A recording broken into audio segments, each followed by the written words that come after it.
Via some giants of European football, here's his journey to Wembley.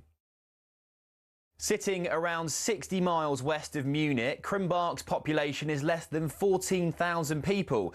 But Tuchel's friends there remember a boy whose ambitions lay far beyond the Bavarian community.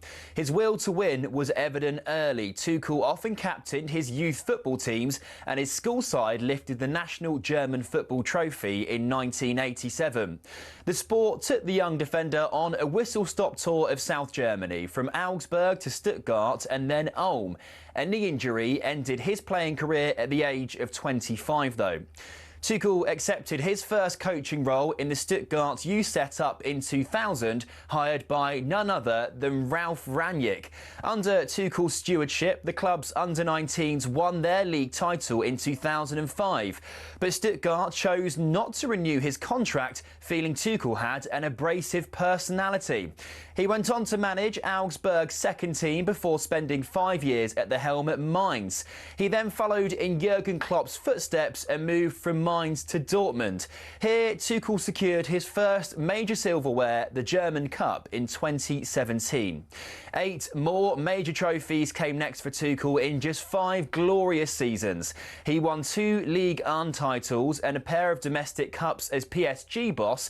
At Chelsea, he famously lifted the Champions League, as well as a Super Cup and a Club World Cup, and he also bagged a Bundesliga at Bayern Munich. And then, 4 months after leaving Bayern, Tuchel was unveiled as England's new manager. I always wanted to come back to England. That was my big goal. I have the best memories of the country, of the league and of the players, the attitude towards the game, the attitudes from the supporters. Well, here's hoping Tuchel can finally drag England over the line at a major tournament.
Good morning, 4 minutes after 6 o'clock. Get your raincoats out. It's pouring out there for once.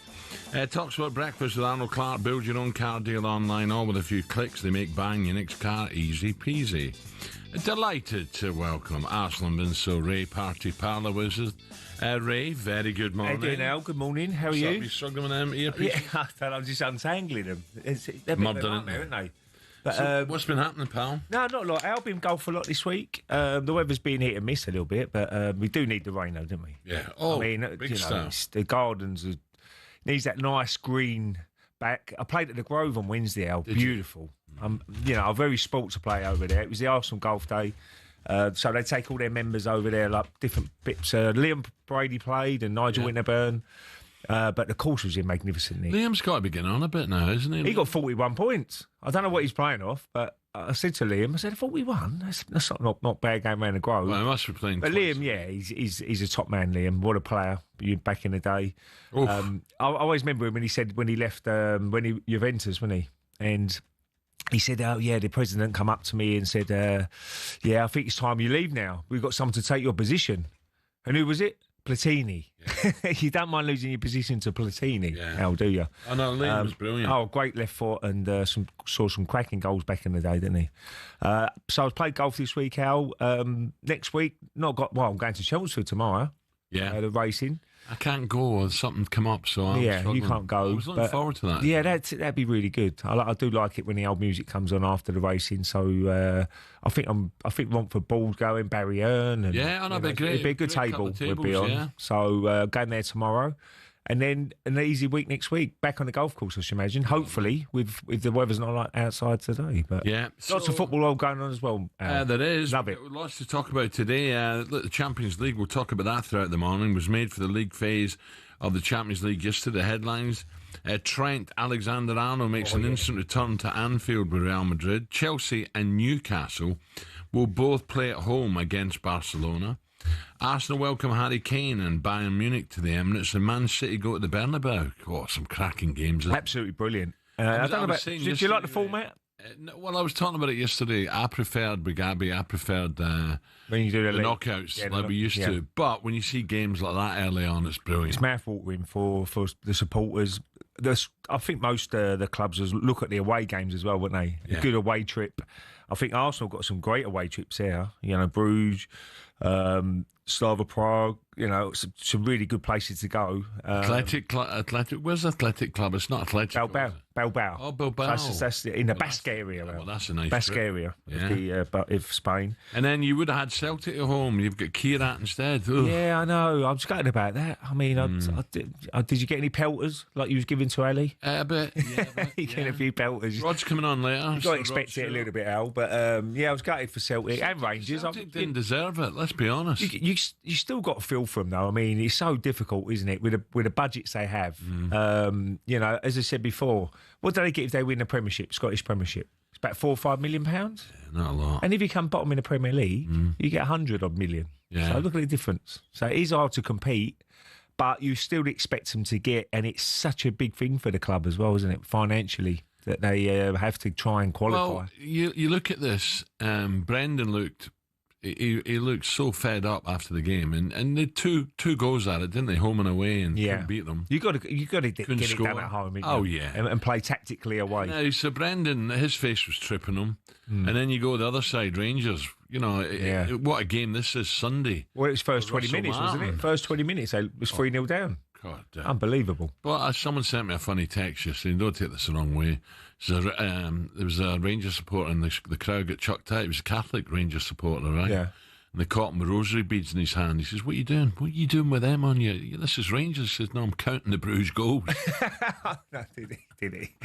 Oh, no. But, you're right, Al. This is a massive weekend. Celtic. Is it Rangers, isn't it?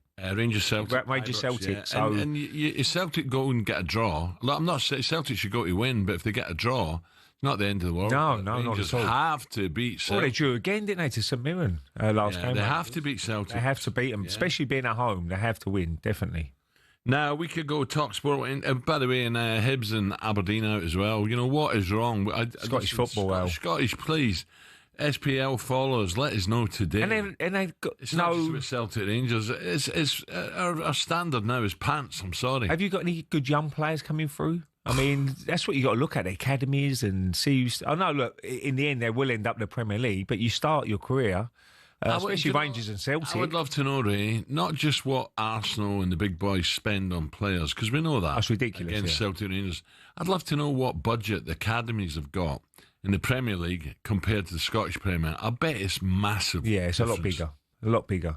But you expect, in the end, players to come to the Premier League, but they can start their careers at, obviously, Rangers, Celtic, and if you're coming through the ranks and you sport Celtic, sport Rangers, it's a great start for your career, isn't it? And I'm amazed that over the years, I remember watching the Scotland teams in the 80s and unbelievable team. I mean, it could beat anyone probably. They could. Souness, Hansen, Dalglish. Too. You know, we felt. Where's all those players go? I don't know. There's not a lot coming through now, is there? No, shocking.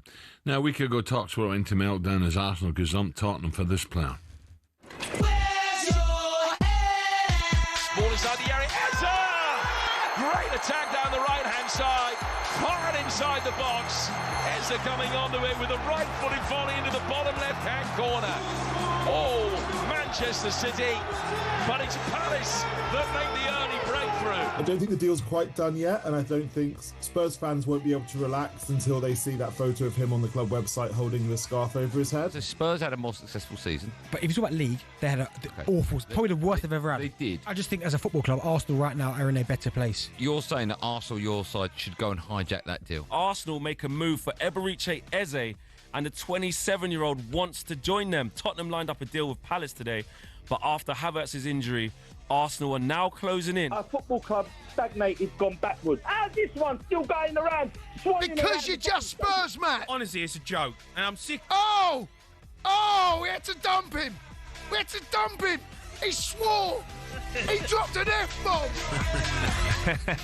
So Eze can look forward to Bayern at home, Inter away, Atleti home, Bruges away, Olympiacos home, Slavia Prague away, Kirat, of course, the Kazakhstan side at home, and Athletic Club away. Whereas Tottenham, if he looks at that, Eze, Dortmund home, PSV away. Oof. Villarreal home, easy. Frankfurt away, Slavia Prague home, Bodo Glimt away, Copenhagen home, Monaco away. So the remaining, the first two are bad, but after that, Tottenham's games are not bad. Yeah. You look at the draw. I think Liverpool got a tough test there, haven't they? They've got some tricky away games. Frankfurt's are not easy. Galatasaray. Let me give it out, Ray. So Marseille, Liverpool, Real Madrid home. So Trent comes back. Inter Milan away. Atleti home. Frankfurt away. PSV, Eindhoven home. Marseille away. You never know there. They're not the side they used to be. Quarterback home and Galatasaray away, which is always a little bit awkward, but Liverpool should be fine there. Yeah, they should be fine.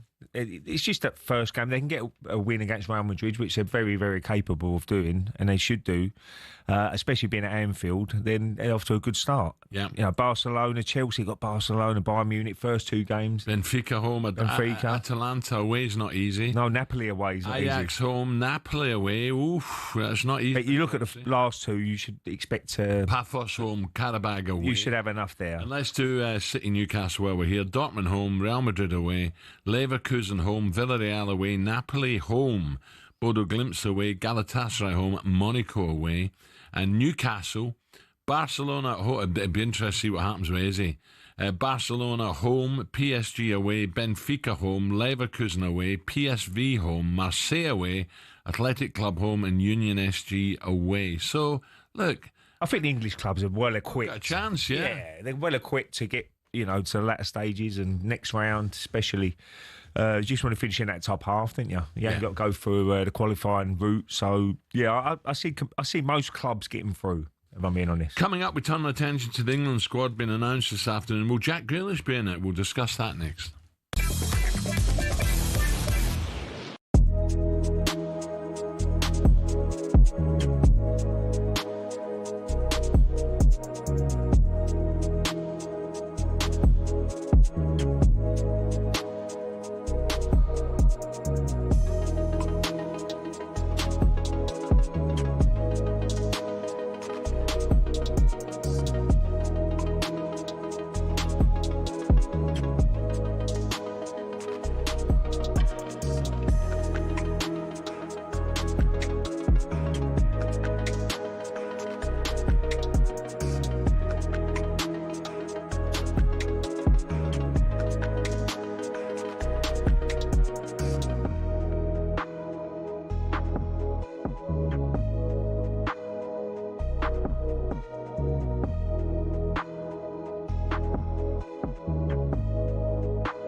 Poor little Sam. How did he get on last week? Do you know what? I don't know. Because Gabby done it, didn't he? He would have done it. So hopefully I mucked my score up. I think I got a couple of points a week before. Did you? So we'll have to make sure we get a little bit of a start on him again this season. By the way, Gabby's getting like Sam. He's got a notebook full of stats. Oh, is he? Yeah. Oh, good. Yeah. Oh, that's good to know. It's all in your head now what you're watching. It's Friday, and our very own Ray Parlour is back. We'll bring you Curse of the Commentator with little Sam a little bit later in the show. And Sam, you won't believe this, has become a doctor by the University of Portsmouth. What? Is he? Doctor. So he's whoa, that's not easy. You should know, Al, because your daughter has gone through that, hasn't she? A lot of university and all. Yeah. She's done all that. She was. What do you mean, gone? Is it Doctor? Well, I'm not calling him Dr. Sam. No chance. No chance. Oh, is he on a box there? That's from Blackadder. He must be sitting on a box. He must be standing on a box there. Get that quick. Oh, he's definitely Blackadder. Hey. That's Baldrick, hey. He definitely looks like. Right, we'll get stuck into Sam later. Well done, Sam. We now have to cock him Dr. Doolittle Sam. Right, speaking of Oasis, our biggest competition to date is launched today. We're giving you the chance to win Oasis tickets plus a whopping 25 grand. What? 2 lucky winners, not 1, but 2, will win a pair of Oasis tickets when they return to Wembley on September 27. Wow. That's not all. Alongside the tickets, we're giving the chance to win a whopping £25,000. For all the details on how to enter this morning competition, listen up right now. Here we go. 18 plus, UK excluding Northern Ireland. For a chance to win, text the word Oasis to 83338 and you're in the draw. Text costs £2 plus 1 standard network rate message. You must have the bill payer's permission. Or you can enter for free by calling 0330 880 treble38. All entries must be received by the 19th of September at 9 a.m. This is a talkSPORT limited promotion run on talkSPORT, Talk and Virgin Radio UK stations. Full terms and conditions at talksport.com. Well, we love Oasis, but if you go back to the early days of Rod, what about this? That you wear it well. There ain't a lady in the land so fine. Oh, man. Remember them basement parties, your brother's karate, the all-day rock and roll shows. There were homesick blues and the radical news. Brilliant. Mark on you. Can't be a bit of Sir Rod on a Friday morning, back from LA, but why are we playing it? Well, at 9:30 this morning, Sir Rod will be joining the show. You don't want to miss that. By now, it's England squad announcement day ahead of the first international break. Comes around quick, doesn't it? England take on games against Andorra, Villa Park, and away in Serbia, both of which are World Cup qualifiers. Andorra, no problem. Serbia away, could be. Yeah. So to get a little bit more on the squad announcement and who we might expect to be picked, let's cross over to talkSPORT's England correspondent Faye Carruthers. Morning, Faye. Morning, Faye. Morning, Alan. Morning, Ray. Hope you're both well. We are, Faye. And Faye, it's early doors, isn't it, in the season? What are we expecting? Much the same, or is there going to be 1 or 2 new faces? Well, it's interesting because the last few squad announcements that Thomas Tuchel's made, he's surprised us. You know, if you remember Jordan Henderson being brought back, Ivan Toney the last time, Trevor Chalobah made his debut as well and had his first senior call-up additionally in the June camp. But I think that these autumn internationals are so vital for the plan for the World Cup in 2026 that I can't see he's going to make that many changes. I think the experimenting is kind of done now. He's seen the players that he wants to see. obviously he's got big names out this time round. No Bukayo Saka, which is going to be a big miss. No Jude Bellingham as well, and Levi Colwill. What an absolute nightmare for him in a World Cup year. The injury that he suffered, we're probably not going to see him in a Chelsea shirt until next year at the absolute earliest. So, there's some changes afoot for sure, but equally some big names back as well, with John Stones now available and Luke Shaw as well. Yeah, just looking at Cole Palmer, looks like he's struggling as well, isn't he, to get into this? Well, I was just going to say, Ray and Faye, I know he's at Everton now, but Villa Park. Yeah, Jack Grealish. Would he think we'll get Jack in? They love him there. He knows that that's his home, if you like. Well, it was. I wonder if Jack has played his way into the squad. Yeah, I mean, look, it's so early doors, isn't it, of the season in terms of players playing their way into the squad. But Jack Grealish has already got calibre at England. We know what he can do. Lee Carsley had brought him in additionally, a couple of assists for him the other day. So I wouldn't be that surprised to see Jack Grealish in that position. But equally at the same time, Thomas Tuchel has picked different players so far. Has Jack done enough? Did he play enough for Manchester City before this move to Everton to get him back into the squad, or is it still a little bit too early? I'm not sure. We'll find out at 12. Another one is Ben White. It's a little bit in the sun today. Not quite ready yet to come back to England return. Although even though he's on the verge of coming back. What about Phil Foden? Well, midfield. Yeah, it feels a really difficult one, because it's also we're not sure exactly how Thomas Tuchel's planning to use Phil Foden, and obviously he wasn't involved in the June squad for a variety of different reasons. Whether or not that's going to go against him in Thomas Tuchel's mind because he wasn't injured will be really interesting to see. But of course, with no Jude Bellingham, you would think perhaps we could see Phil in that number 10 position instead. Of course, Eze has had the big move to Arsenal, so I'd expect him to be called up. The Ben White conundrum continues. We've got other right backs, I think, and he was injured the other day. He hasn't been back in the fold. He declared that he would be available for selection again in the June camp, wasn't selected, so I can't see him being selected this time round either. But equally, Thomas Tuchel knows and loves how to shock us all. Yeah, absolutely. And it's just that little bit of a worry for managers, isn't it? As you see before, Saka's got injured and Odegaard went off the other day. And you've got to have a good start if you're in the Premier League. Not as bad as we think. No, not at all. I think Saka will be out for a few weeks. You got Havertz as well, who's probably international as well. But you just worry about and Andorra. I'm sure he'd be mixing it up a little bit, wasn't he? Oh, you got it. Faye, because Andorra at home, you should be. What time do we hear Faye? Is it midday? Yeah, midday, and then Thomas Tuchel is giving his press conference at 2:00 today, and of course they're going to want this camp to go well, because it didn't end well at the City Ground back in June with that friendly against Senegal, which was a 3-1 defeat, and it's easy to forget that so much has happened in the summer since then.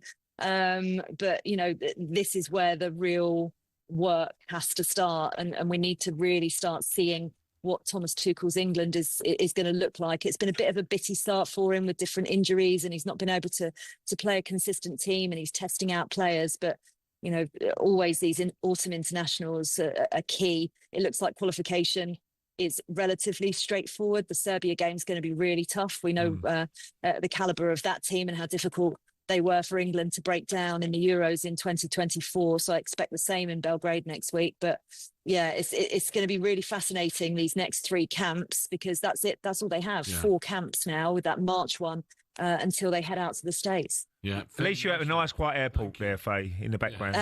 It looks very, very quiet for that time of the morning. I'm in Oslo. It's quite serene. Oh, lovely. Very nice. Nice one, Faye. Thank you, Ray. It does come very early, doesn't it? It does, yeah. And do you know what? I'm so pleased when the Premier League started again, and you just get into the rhythm again, watching the football at the weekends, and then sort of international break. Don't get me wrong. I'll probably watch the second game, Andorra. I probably won't bother. Because it's easy win for England's point of view, but I'm really looking forward to the World Cup, because I think England have got a very, very good squad of players, and if Tuchel can get a tune out of every one of them, you need your players going into the World Cup in good form and whatever. But if he can get a tune out of them, I think they've got a very good chance of going a long way in the competition, definitely. Coming up, we'll find out why the Alexander Isak to Liverpool deal might be a bit closer to getting done. That's coming next.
the last few years, Formula One has gone from elitist and insular to a global entertainment brand.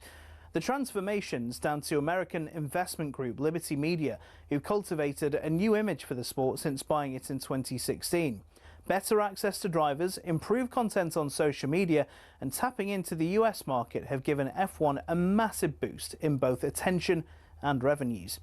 But is everyone happy? The fans certainly are, as evidenced by Drive to Survive. Almost 7 million people per season have tuned in to get all the gossip and all the drama from the paddock. The extra exposure means the drivers can demand a higher salary too. In 2010, the top drivers were earning $20 million a year, which isn't bad. But now, the very best earn 3 times that, with Max Verstappen getting a whopping $65 million in 2025. But money doesn't always buy happiness. Some drivers, including Verstappen, don't like the pageantry the changes have brought about. In Las Vegas in 2023, Verstappen said the drivers were made to look like clowns, and the event was 99% performance and 1% race. Some purists who still watch the sport feel the same, and that the spirit of competition has suffered. But Formula One and Liberty Media don't look like slowing down anytime soon. So expect more races, major events and exclusive access in future.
Well, you could have asked Emma next year. Well, she was. You thought she was an electrician? Well, yeah. I said about the screens and the mic. I thought, you've only got a minute left. He's the old technician. You know, Emma the technician. I'm looking everywhere. I said, well, who's doing the news? She went, me. I went, oh, okay, lovely. Anyway, well done, Ollie. You know her name there, anyway. Right, this is talkSPORT Breakfast with Alan Brazil Ray Parlour and Arnold Clark. Get the UK's best used car deals guaranteed. Now, after United's embarrassing defeat to Grimsby. Oh, Ray, what about that? Oh, awful. Grimsby were buzzing, weren't they? Do you know what, I tried to think about all the upsets over the years. What's one of the worst? One of the bad ones was, for Arsenal's point of view, was Wrexham. Remember Wrexham? 91-92. Yeah. I think it was 91-92. And it was cruising. And Mickey Thomas. Remember Mickey Thomas? I do. United, he scored a cracking free kick, didn't he? And that probably gave me my opportunity to get into the team, because George Graham got the hump. It was so badly with the players, with their attitudes. He went, oh, well, I'm going to put the youngsters in. And that's what he did. Yeah. Unbelievable. Wow. So after United's embarrassing defeat, United fan Andy Goldstein reacted yesterday afternoon. It's fair to say he wasn't happy about listening to this. Why are we playing back five against Grimsby? Yeah. Right, question number one. Why is Mason Mount playing left wing back? Why is Ruben Amorim sat in the dugout with, well, I can only describe it as tactical magnets. I don't even know what that. No manager on the planet with a team like Man United should go to Grimsby and need any kind of magnet to work out what he should be doing, right? Shesko taking the 10th penalty. The manager not watching the penalty. No, but I haven't got a problem with that. Hold on. Let me have my rant. Just quickly. Let me have my rant. Interject. I have not got a problem with the manager. Okay, you should watch it. You should watch it. No. Basically, where Manchester United are at the moment, the manager, and it pains me to say it, Ruben Amorim, because I really wanted it to work, is not good enough. It's that simple. If you're a manager and you've won, 7 league games and lost 15, and you pick a team like that when you're playing defensively, 5 at the back. And also, there was a moment in that game where when we went to a 3 and you've got Bilic as the link between the back 3 or the back 5 and the midfield. You've got Bilic as a playmaker. Like, I don't know where he's coming up with these ideas. And afterwards, I saw him interviewed. And a lot of people would say, a couple of people texted me saying, I felt sorry for him. I didn't feel sorry for him. I'm listening to a manager after the game that is so far out of his depth, it's embarrassing. There you go, United fan Andy Goldstein there. It's a disaster when you do. I'll make him right. After the first game, I thought, yeah, United are going to improve this season. They've gone back to square one. It's all about the attitude of with players. I mean, that's why there's so many shocks sometimes in the FA Cup third rounds, and because if you, especially going away from home, you just got to get your mind right and play yourself.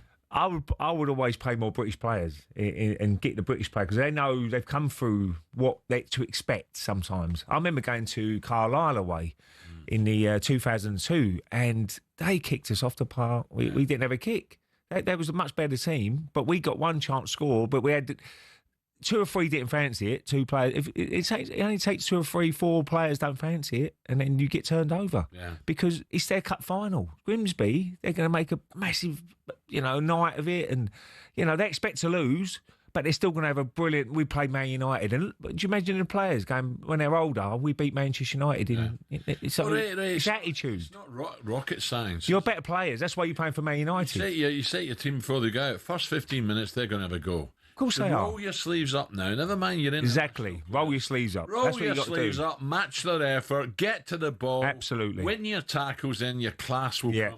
Absolutely. That exactly hitting the nail on the head, Al. I mean, you've got to win the battle first. And it's going to be a battle because it's different football. It's going to be a hustle bustle and they're going to get in your faces. They're going to get in. But you just match them. You've got to match them, then your quality should come through. And that's probably they didn't match them. And Grimsby, they could have been 3-0 up. They could have easily and it would have even gone to penalties, which would be more embarrassing. But penalty shootout, anything can happen in penalty shootout. You can have but you still expect the more experienced players and the more there's probably more pressure on Grimsby being home in a penalty shootout than Man United. They should be a bit more calmer because they've played in bigger games. But yeah, it's a disastrous performance. And now look, they've got Burnley this weekend at home. I'm sure the fans will let them know that wasn't good enough in a week, and they need to put a good performance in this weekend. Burnley will get behind the ball. You're going to have to make it difficult. A big result last week. Their first win at home, Burnley against Sunderland. Yeah. So all promoted teams have got 3 points now, which is good. It might be competitive. They might be more competitive than the 3 last year coming up. Now it seems like Newcastle finally have signed a striker after Sesko, Ekitike, Delap and Pedro all turned them down. Stuttgart striker, don't know this guy, Nick Voltemad, has agreed a £65 million deal. I wonder how much they've paid over the top for him because they can't get one. Well, that's the problem. European football expert Andy Brasso has explained what to expect from he's 6'6", this guy. I think he'll be a really good addition, and it's really impressive how they've kept this on the down low, because that's been the problem with their summer so far, isn't it? That they keep getting gazumped by other clubs. I think if you're looking for someone who's quite a faithful replacement for Isak with a high upside, I'm not sure you could have signed many better players than him, because he's a big guy, he's 6'6", but he's not your typical target man. He likes to drop, he likes to dribble. When Bayern wanted him, and Bayern were very keen, as I said, they wanted him not just as backup to Harry Kane, they thought he could play with Harry Kane. I don't know if there are many higher compliments than that, because he's got very high football intelligence. He doesn't lose the ball very often. And funnily enough, he's constantly progressing. Andy Brasso there, 6'6", dribbling on the ball. I cannot see it. I can't. Let's get a bit more on this and say a very good morning to talkSPORT's transfer reporter Ben Jacobs. Ben, morning. Morning, Ben. Morning, guys. Ben, is this deal close? Do you think it's going to happen? I don't know. Is Isak leaving? I think they might make him pay. Yeah, this deal is basically all agreed in principle. So it's €75 million and 5 million in add-ons, and the player will formalise the move today. Big money, far more than Bayern were prepared to pay. And he, as Andy Brassel just said, is big, physical, but has finesse with his feet, and he scored 17 goals in all competitions for Stuttgart last season, 12 of which came in the Bundesliga. And I think what we can say is, in terms of profile, he's an Isak replacement, but Newcastle are always going to build their first attacker as a Callum Wilson one, as they then wait for a second attacker, and that may open the door for Isak to leave. But I think if you're Liverpool and you're looking at this profile and the money spent, you're taking encouragement, and now it's just a case of waiting to see whether Newcastle open the deal towards a price that actually will be deemed to be feasible by Liverpool. Because regardless of who comes in, if it's 150, Liverpool won't be there. If it's closer to 120 million, they will be. Well, I think it's going to be a very exciting last day to the window as well, Ben. I mean, there's still lots of players out there who need moves, and it is like a game of poker, isn't it? Everybody's trying to get the right deal for their clubs, and $64 million with 10 add-ons. The contracts these days are so complicated. It's ridiculous. I mean, back in our era, there's a 4-year contract. You'd be on that a week. There you go. Sign the bit of paper, done. But now it's all, performance related. It's this, it's that. But I do expect quite a lot of business done this last day. People panic a little bit and get the deal done. And it'd be interesting to see who gives in first with Liverpool, Newcastle, with Isak.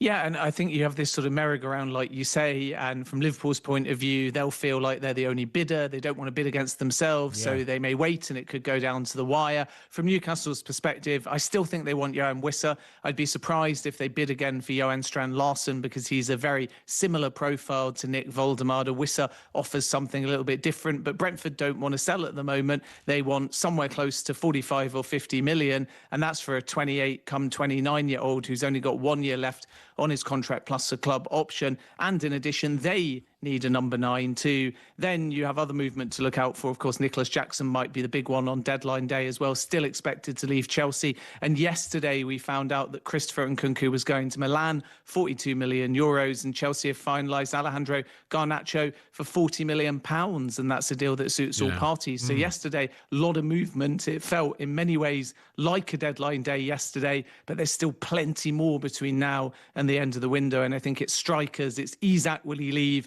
It's Jackson, will he leave? And we need to keep a close eye on Xavi Simons as well. Is it going to be Spurs or Chelsea? Yeah, OK. Just a quick one, Ben. Very brief. I've got to break. What do you make of the Champions League draw? Does it give all our 6 teams a chance? Yeah, I think so. Fascinating draw. Of course, none of the English teams can play each other, so we've got a fair few showpiece fixtures to look out for. Newcastle United, being in pot 4, have obviously got a relatively tough draw. Barcelona, with the Bobby Robson connection, is going to be a fascinating and emotional and special fixture. Trent is going back to Anfield. Let's see what kind of reception he gets. Arsenal have got Bayern and Inter and Atletico Madrid, so that's not an easy draw. Tottenham have obviously got Dortmund, and they'll go away at PSG, the defending champions. So this format just shows it's going to be unpredictable. Apart from that, I think Tottenham is good, I think so. Dortmund home, PSG, Villarreal, then Frankfurt away, Slavia Prague, Bodo Glimt, Copenhagen, Monaco. That ain't bad. Yeah, I think as far as sort of the league phase goes, you're absolutely right, but there's no easy draws, and it's only the top 8, remember, that go through automatically. So this format just shows you there's no guarantees, but 6 English sides, and I think they'll all be hoping that they can get to the quarterfinals. Ben, enjoy the weekend. Cheers, Thanks, Ben. Mate. Ben Cheers, Jacobs guys. There. Right, coming up 6:43. Still to come on breakfast. Superstar Breakfast preview on talkSPORT with Travis Perkins. Download the new improved app to easily manage your accounts and quotes.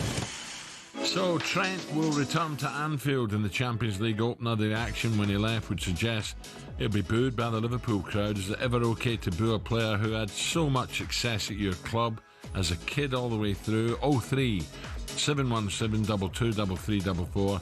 We're asking that question this morning. That was a look ahead with our friends at Travis Perkins. Superstar Breakfast preview on talkSPORT with Travis Perkins. Doing what matters for the trade with easy delivery tracking and 2-hour delivery time slots. Terms and conditions apply.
with me, can fly with Ray. If you could use some cobra bombing booze, there's a bar where you'll find Ray. So come fly with me, can fly with Ray. What a shame that a voice ruins a really good song now. Well, come fly with me. You know, if you want a drink, you're going to have to stand now, according to... Wait, hear this? Why we're playing this classic. A story was spotted in The Sun this morning. Ryanair's bag find spotters bonus lift. So let's start with this one. The budget airline will give bonuses to staff who grass you up, who spot passengers trying to take carry-on luggage that doesn't fit the limits, which are well known to be absolutely tiny. Michael O'Leary, the CEO of Ryanair, has also been on record saying he wants to have standing sections on planes. Don't get me started on the legroom. I think that's a good idea. No. Or standing up? No. Only for like an hour, so... No. Don't like it, Nah, I don't like it. No, it'll get rowdy. People so you're only allowed a certain time, but it might be better like that. Right away, I'm like, It's like a pub environment. Yeah, but I'll tell you what, the journey would go quicker. But this is the guy, hold on, this is the guy, with the greatest respect, Mr. Lee, this is the guy who says that airport lounges should not be open. Like, you get in there at 6 and you have a little glass of bubbly, don't you, when you go on holiday? Well, no, I don't know. I go in the Witherspoons. Yeah, he's trying to change You go in the lounge, I go in the Witherspoons. He's trying to change all this, saying, no, you can only drink the plane. You know? Yeah, I'm not having that. No. I mean, I think you're all in a very, very good mood, don't you? When you get to the airport, you're excited about going on holiday. Once you're through, you do. And that is the best bit. You know, you're having how many like stag do's, hen nights you see? Look, that's where everybody goes now, isn't it? And there's stag do's and hen nights always abroad now. So what about now the bags, right? The bags are a nightmare, aren't they? When you say like, the flight's only 30 quid, then the time you put all your bags in, it comes with 300 quid. It depends. You know, you got to realise the size of your bag. You can't go on there with a suitcase. No, of course not. Come on, just put it down below. And how many times you get on quite late and you can't get a spot? No. Yeah, you can't get a spot upstairs where you're sitting. You can't put your bag nowhere, and then you're struggling to find out where do you put it then? Yeah. If you can't, if you run out of space, what do you do? Well, the stewardess has to do it, and it's not fair on her. She's got to go all the way down the back, and then you have to wait till everyone gets off before you can get down the back. It's a nightmare, Al. Yeah. That is it. Worst possible nightmare if that happens. Yeah, I know. Right, let's look today now at today's back pages with our friends at Tesco Mobile for Business. The Back Page Review on talkSPORT with Tesco Mobile for Business. Got a side hustle as a Pilates instructor? Stretch your budget with business phone bills for up to 40% less than the big 3 networks. For verification, see tescomobile.com/business. And Sam is now beginning to look even more like the guy from Greece. Which one? In black, he's always dressed in black with a little... he's grown his hair out, he's grown his barnet. Yeah. Rizzo's boyfriend, or I can't remember. Yeah, we'll have a look. Yeah. Do you like it? Yeah, I wouldn't let it grow any. I wouldn't let it grow any further, Sam. To be honest. Okay. I think it's good. I think you're on your limit there. Do you think I'm at looks bouncy. It looks bouncy. I just can't bother to get a haircut anymore. Why? Like I used to get a haircut every week or something like that. Don't take all these knockbacks from women to get you down. Have a number 1 or something. Well, have a number 1 all over. What'd you go for? I just have a tidy up. A tidy up. Ow! Do you ever get a haircut? Short back and sides, Now and again. Yeah. Your hair always looks the same. I can't really picture your hair not looking like that. Well, I did have a barnet once upon a time. You had a good barnet like me. Yeah, but at 17 it was going. How often do you get a haircut now? Once every, I don't know, 5 weeks. Who does it, Al? Jill? Does Jill do it? It's easy if Jill does it. That remains private. Why can't you tell us? You cut your hair. No matter who cuts your hair. So why are you going robbing later? No, I always wear black. I'm quite a basic guy, aren't I, when it comes to my appearance? You do wear black a lot, don't you? Black or white t-shirts, and that's me done. Keep it simple, Al, right? Looking smart. Thank you very much. I appreciate that. Should we do some back pages? Well, do you want to? What, do you want to? Nah, we'll leave it. Let's work out the window instead. Should we? Let's what? I've got to wait for today. It's awful. Can you sing? Hold on, I wouldn't complain. Summer's gone. It's been, but no, this is one of the best summer we've ever had, weather-wise. Yeah. Okay, a couple of minutes on back pages, then you guys can go back to talking about aeroplanes and bags. That was what fun. about the newsreader? No one tells me who she is. No, Al, that's poor from you. You should have known who she is. No, I don't. You should have. She never works on breakfast early. No, I've seen her around before in the mornings. Yeah, doing what? Doing news. No, I haven't. Is it not? No, so not with me. when she was sat next to you, you thought she was an engineer? Yeah, technician. Yeah. There's something wrong with the telly. I said to her, yeah, funny enough, I never look at my screens at the bottom. She went, hey.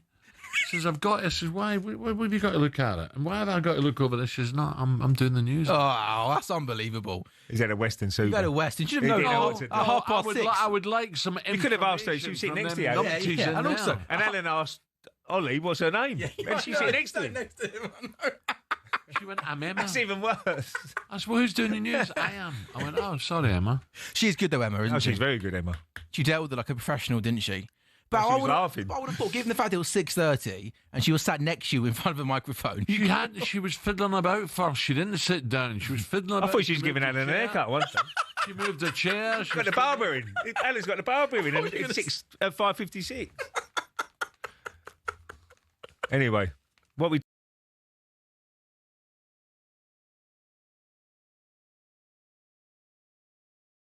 Let's do some back page headlines, shall we?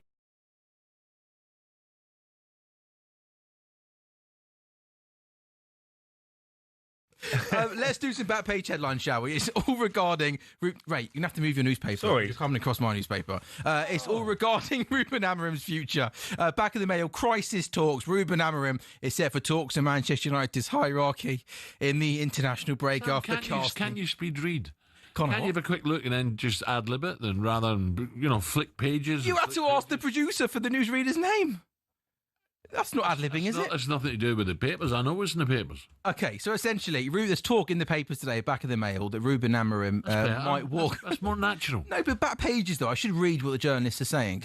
Right. Possibly Ruben Amorim, gents, in the papers today. There's talk to Man United aren't considering sacking... Your mate Lee, get a backhander. Aren't considering sacking him, but possibly...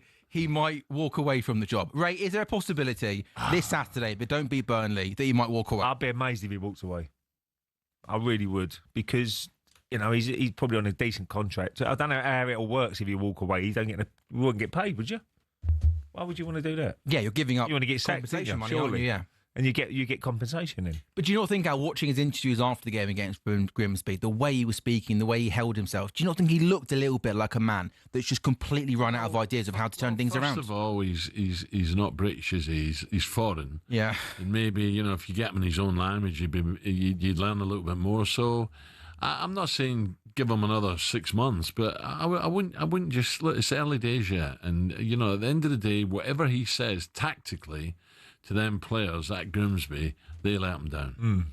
Certainly. You think it's more on the players? Well, it's all about this weekend, really. When you lose a game and you're all disappointed, it's how you bounce back. Where's the pride in the players? They're playing against a Division 2 side, right? It's a full house. The rain's bucketing down. Where's the leaders say, come on, this is rubbish, come on. Well, we want to get to that final, Wembley. Yeah, exactly. So, yes, he got his tactics wrong, but the players have got to look at themselves and say, I went through the motions. Yeah, that's fair. Well, he's got to get him prepared, Al. And whether tactically it was wrong what he did, I don't know. But he's got him prepared, and then it's an old saying, but when you cross that white line, it's down to the player. That's why you get paid all this money. So on the pitch, not going good for Man United. Off the pitch, though, a couple of bits of transfer news that broke last night. Chelsea have reached an agreement, finally, with Man United to sign Garnacho. It's a $40 million fixed fee for him. And also... Is that a good signing, Ray? I'm not sure. It's all about the attitude, isn't it? Yeah. I mean, his attitude, it's a new start for him. But it wasn't great how he ended his career at Manchester United. It's not great. He's got so if he does that again, if he starts sulking again, if he doesn't play or something like that, it could be a problem for the dressing room. But he's a very talented player, and Chelsea can get the best out of him. We've got good signing. About the bush here, right? He's a youngster with a lot of ability. He's got pace, scored some great goals, but when he don't fancy it, his tools down. He's got a few million in the bank. So do you think he's that bothered? If he's, in 18 months, 2 years' time, his career fizzles out? Well, he's a professional footballer. You'd like to think he wants to compete at the top now and stay at the top for as long as possible, no? Well, Players don't like it. people Ben look at White it. does- Ben Probably White doesn't people like look at football. Marcus Rashford, wouldn't they? At 20 in his prime, suddenly just. I know he's got Barcelona now, and he hopefully do well there. But yeah, I really hope it doesn't happen because it's your dream come true playing football. Sam, not every footballer loves playing. It's No. a job. You know, Okay, they fair finish school and they go into it. It's a job. The vast majority love it, and the adulation of scoring in front of the Stretford then or the Cop or whatever is fantastic. But there's some players, It's more of a job for them as opposed to... They fall out of love with football, especially if they're not going well and they're getting a bit of stick. You know, sometimes, Yeah, not everybody likes it. Yeah, But 90% do. Yeah, majority, yeah, exactly. So, and just also one more bit of interesting transfer news. A David Ornstein exclusive late last night. Kobbie Mainoo has informed Man United, this is big, of his wish to leave on loan before the deadline, the 20-year-old. As an international player. Yeah. You know, what's happened to him? Well, Ruben Amorim's not picking him right. I mean, can you believe, given how bad Man United are, that Ruben Amorim can't find a place Where would in he his team for Kobbie play? Mainoo? Where would he play? I think he's changed formation, changed system. I think he's go for a 4-3-3 and bring Mainoo into a midfield 3. He's played this back 3 formation for the best part of 8 months, and they've been absolutely useless. I can't believe at no point Well, I think he's that- attempted to change the system. I think the wing backs are not good enough. I think, like people like Jed Spence. Now there's a revelation. He come through Spurs, the kids yeah. at Spurs. He bombs forward all the time. He, for me, he's a proper wing back. Well, this is a 20-year-old academy player that played in a European Championship final with England last summer. The Ruben Amorim can't find a place for him on the team and is asking to leave. How bad is that from a Manchester United point of view? Well, anyone who leaves Man United's got a bit of reason. If you're not playing again, I left there because I wasn't playing, and there was something wrong. I'm like, what's wrong with me? Why am I not playing? Why am I not? And it drives you mad. So you try and go somewhere different to change your Kickstart your career. I mean, he's still a young lad, though, isn't he? He's still very, very young. 20 years old. If I was him, I'd stay where he is at the moment. I would. But then he's got an agent in his ear. If I was him, my advice would be stay and fight for your place. I hope his attitude's good in training. That's a lot of it boils down to that because you can sulk. Any player can say, "Well, I'm not playing. I'm not gonna train as hard." He might have a new manager come in and who really likes him. Yeah. He starts playing again. Oh, it's a little bit of luck as well He with plays managers. with a smile on his face, you know. Sam, I've got to break there. Thanks, Sam. Thank you, boys. Thank you, Sam. 7 o'clock on talkSPORT. The Back Page Review on talkSPORT with Tesco Mobile for Business. Got a side hustle as a Pilates instructor? Stretch your budget with business phone bills for up to 40% less than the big 3 networks. For verification, see tescomobile.com/business.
More green jackets have been lost at the 12th than at the Augusta City Dry Cleaners. Rory McIlroy knows this better than most. But what is Amen Corner and why is it so iconic? The famous sequence has always been there since the Masters began in 1934. It didn't get its name until '58, though, when American sports writer Herbert Warren Wind, on the left, wrote, "At the farthest reach of the Augusta National Course, down in the Amen Corner." He drew inspiration from the 1933 jazz song Shouting in That Amen Corner by the Dorsey Brothers. The reason behind its difficulty is all in the sand and the water. Tournament officials don't even bother to count the balls lost in there each year, such is the sheer number. The 11th, named White Dogwood, is a downhill 520-yard par 4 with a pond to the left of the green and a bunker to the right. Both cause a lot of trouble each year. The 12th, Golden Bell, is perhaps the most famous hole in the world, with danger everywhere. Many aim for the flag, but look, get it even slightly wrong, and you're in the azaleas at the back, or the bunkers at the front, or even worse, Rays Creek. Or you can play it safe and aim for the open green on the left. You chicken. Tiger Woods once said, if you make 4 bogeys from Thursday to Sunday, you're doing well. And the highest ever score on that hole? 13. It's a par 3. Tom Weiskopf in 1980 was the sorry soul. Often the iconic Ben Hogan Bridge is the only thing players enjoy about Golden Bell. Even if you escape there unscathed, though, you met with Azalea, the dogleg par 5 13th. It tempts players to go for the green in 2, but cut over those trees on the left at your peril. Every year, it seems, Amen Corner destroys someone's dreams. Rory McIlroy dropped 3 shots through here as his round unravelled in 2011. In 2016, a year after navigating Amen Corner expertly, Jordan Spieth shot a quadruple bogey on the 12th to throw away his green jacket. I mean, it sounds like my game, to be honest. So who'll be the next to be brought to their knees, praying for mercy after Amen Corner?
Okay, 6 minutes past 7 o'clock, Ray. talkSPORT Breakfast with me, Alan Brazil Ray Parlour and the Arnold Clark app. Buy a car and opt in to Arnold Clark Rewards to enjoy access to great giveaways and everyday perks. Now, on the way this morning for you, none other than rock legend Sir Rod Stewart will join us ahead of the first Old Firm of the season. Don't miss that one. Pooh, a lot at stake as well. Quite simple. Rangers have to win. Celtic, but to take a draw probably. With that, the distance they've got over Rangers already. But from a Rangers point of view, they have to perform. They have to win. Is it going to happen? I'm not sure. Former United goalkeeper Ben Foster will be with us to talk United, taking on Burnley in the Premier League on Saturday. Is it a must-win for Ruben Amorim? And everyone's favourite curse of the commentator is back. Now, the Champions League draw took place yesterday afternoon and served us up some crackers. Oh,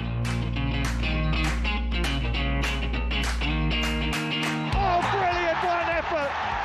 Alexander-Arnold from the edge the box, slams it in to ensure that Liverpool's nerves will no longer jangle. Real Madrid have got to go to Anfield. So that means Trent will be back at Anfield. Yes. Haaland!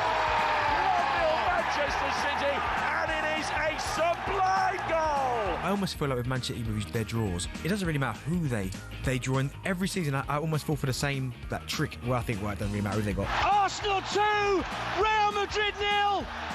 Declan Rice at the double. Some tough away games, but generally I don't think that's too bad for Arsenal at all. Chelsea become the first team in history to win the full set of European trophies. When I saw Barca, it's like Barca at home. Oh, come on. That's proper Champions League football. And that's what this new format has done. What a fantastic season this has been for Newcastle. Champions League football, Carabao Cup. They've got to go to the Parc des Princes, they've got to go to the Bayer Arena to face Leverkusen, they've got to go to the Velodrome to take on Marseille. So some belters in there. Tottenham currently fourth bottom in the Premier League.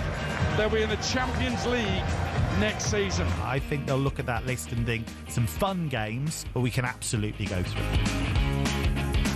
Yeah, that's right. Some cracking games. Looking forward to. Trent will return to Anfield. Harry Kane goes to his old enemy, Arsenal.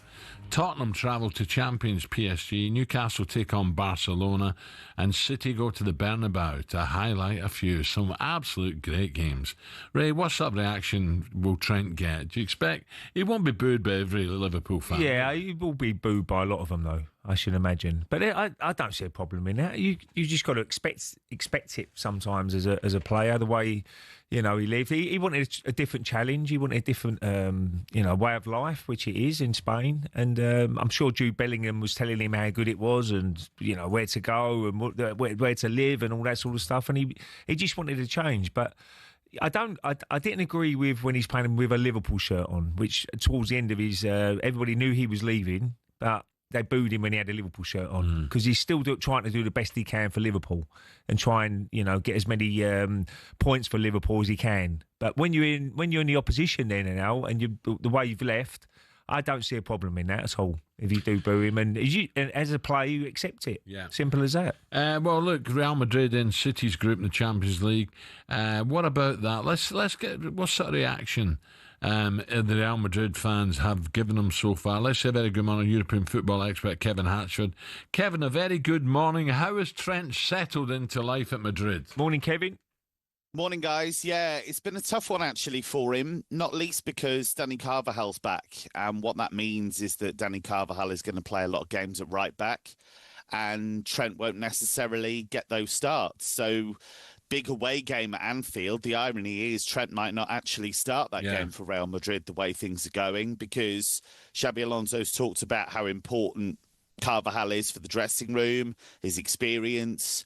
And so, yeah, I think it has been a tough start for Trent. He was hit and miss at the Club World Cup.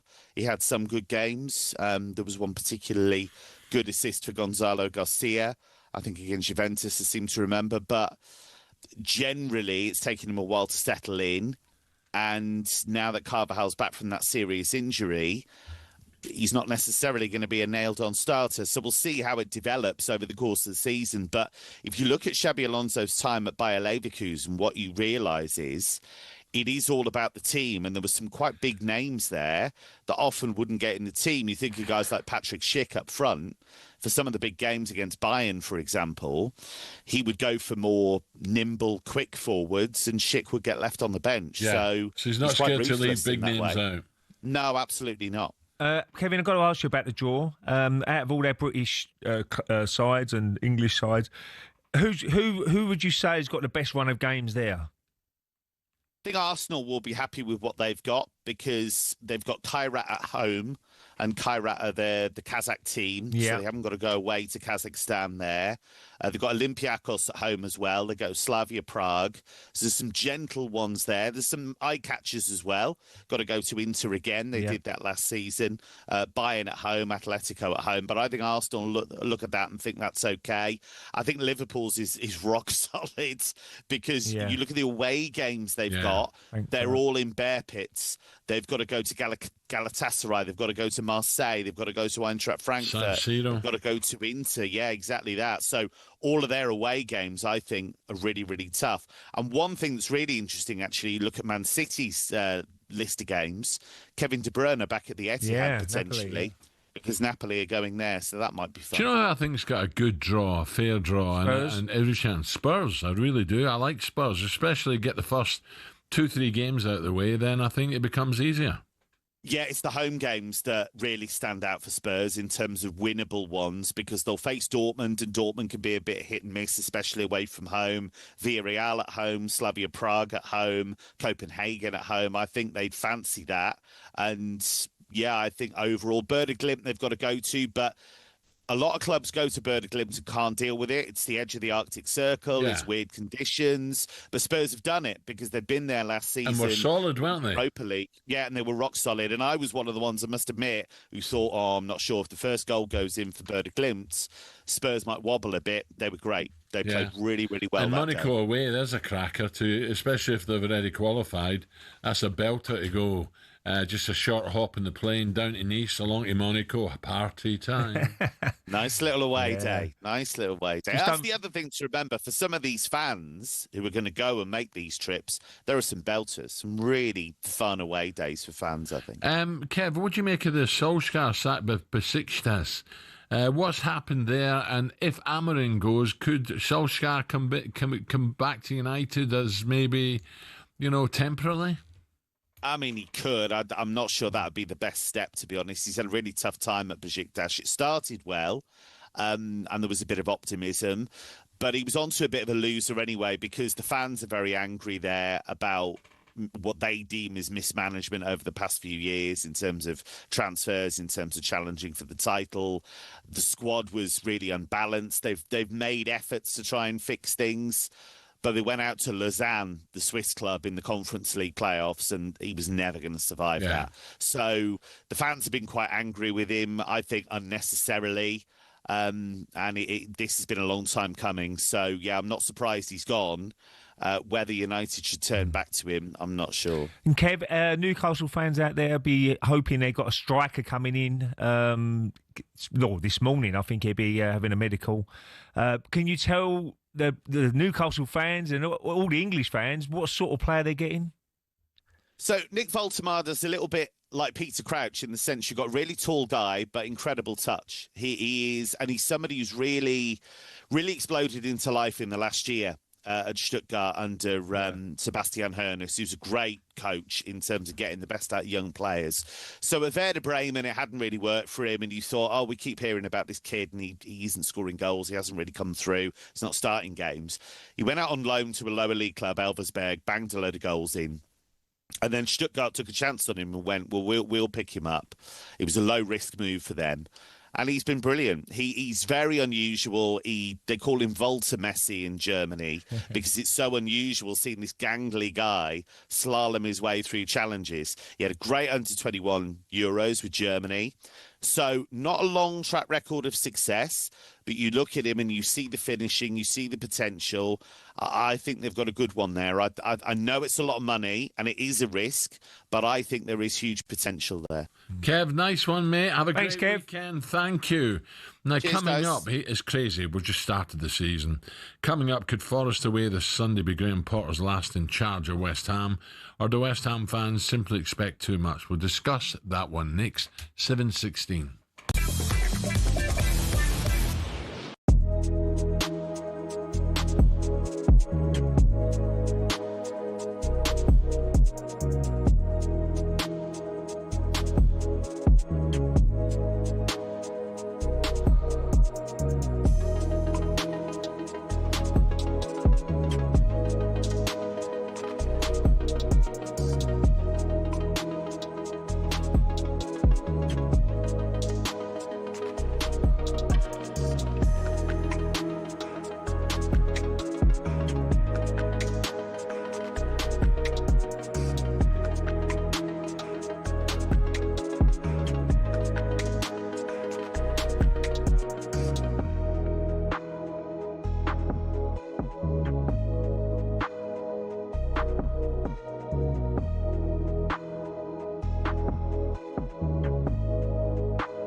7:20 Friday morning on the Sports Breakfast.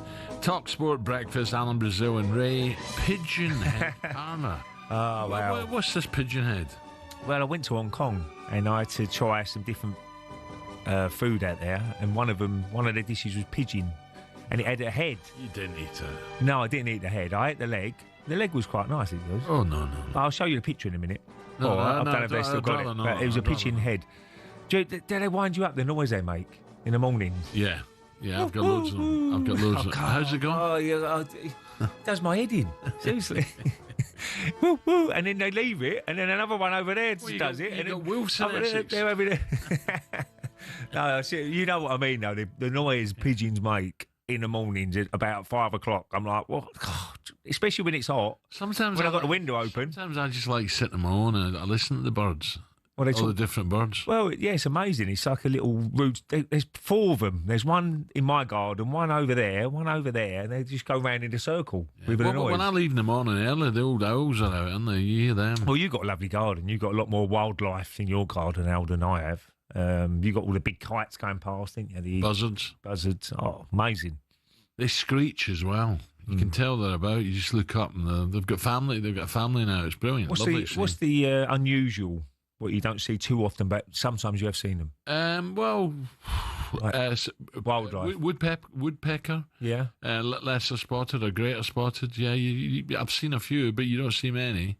We've got a family of green woodpeckers. They're always about. Yeah. But that's great. Anyway. Is that guy still nude next door to you? Is who? Talking about peckers. No. Right, it's now time for this.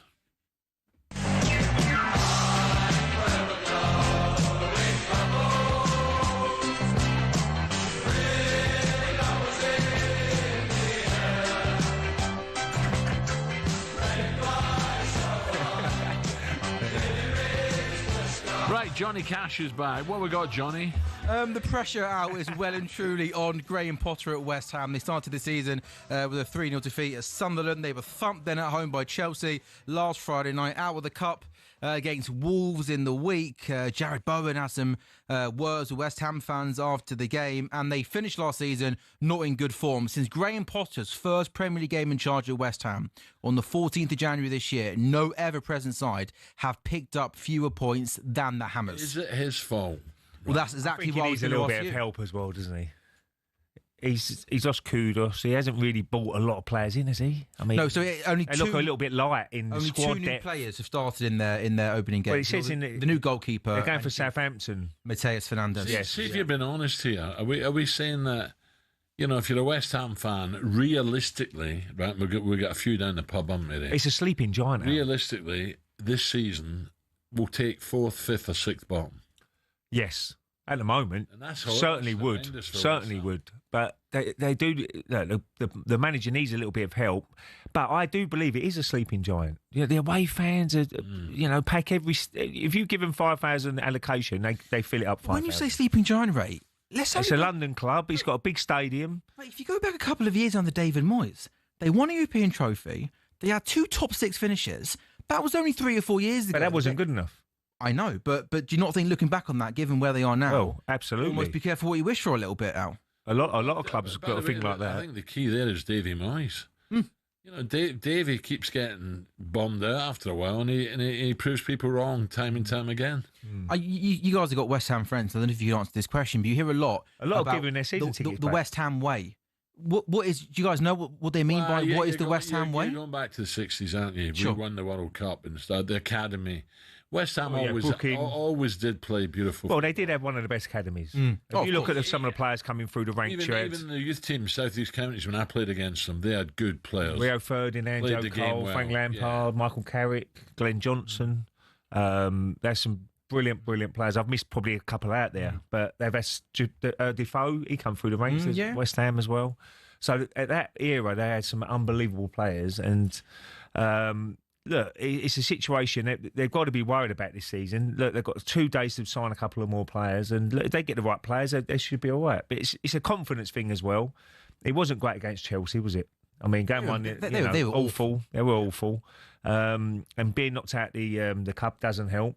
And there's going to be friction between the West Ham fans because they expect more. They should get more, really. Do you fear that for Graham Potter? Not just on this season, Well, on how they finished last season. I think this is massive season for Graham. If this doesn't work, I can see Graham struggling in the future to get a big club. But he's clearly got to be kicking his chairman's door down and say, please, I need help here. I need, of course he does. I need 2 or 3 players. I need fresh faces just to get people playing. Like selling Kudus and not replacing Kudus. Well, it's frustrating now, isn't it? Every other club are buying players. Look at Sunderland. They went out and they spent a lot of money. I know they probably had to. But West Ham fans would be looking at it going, so wait a minute, we pay big money for season tickets every single year. You might have to chuck kids in, Ray. You might have to say, look, it's not working, so I'm going to put the kids in and let them have a go. Well, they've got a tricky game the weekend again, haven't Forest they? away, yeah. Well, there's no easy game in the Premier League. We all know Some that. people say that could be his last game. Well, I hope not. Well, a man that's played for the football club and knows what it's like to manage the football club and knows all the pressures of being at West Ham is Slaven Bilic. He joined talkSPORT yesterday and gave his thoughts on the situation. Impact of media, podcast, this and that. So it's not easy. But there are clubs where it's even more difficult. And to be fair, West Ham is one of those clubs. We spoke last time. West Ham is not the biggest club, of course, but it's very popular club. It's kind of a special club. The fans are very demanding. The media, the whole environment around West Ham is very demanding. So is what I'm trying to say. West Ham is one of those clubs that very quick you get in that trouble zone. It's only after 2 days and cup game. Okay, it's 3 games, but suddenly you are in a trouble zone, and unless you know the club, unless you know the situation, and unless you are strong with a clear plan, it's not easy. It's not easy to get out of there. I just think the owner should sell it. There'd be lots of people trying to buy it, I'm sure. I don't know what sort of money it would go for, West Ham, but I know they're... Well, you think they're taking them as far as they can, the Norwegian guy was involved, wasn't he? Yeah. He got shares and maybe... Potentially, as you say, great stadium, fill it, away from home, great support. Brilliant support. They've got East London to themselves, basically. They'd be looking at Crystal Palace and clubs like that, and they're on the up, aren't they, Palace? Yeah. They'd be coming top half and winning FA Cup, and they'd be looking at it saying, well, wait a minute. Who's bigger, West Ham or Leeds? Leeds. You say Leeds are bigger? Probably. Going back to the 70s. They was very successful, wasn't they? Yeah.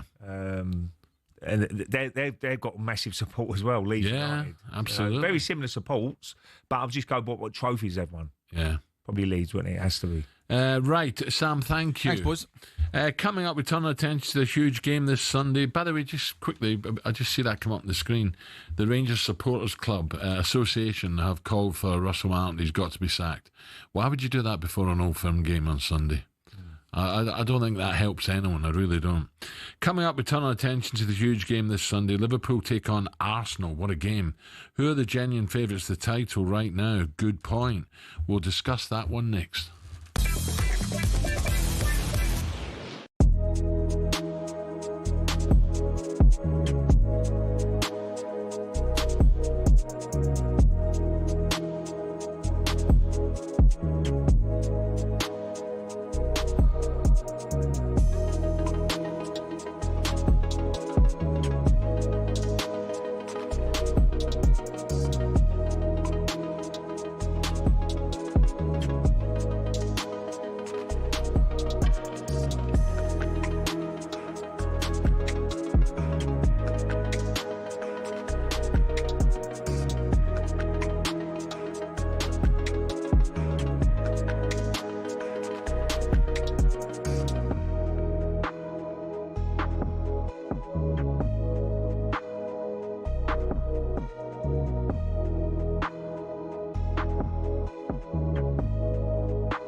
merger between Corinthians FC and Casuals FC.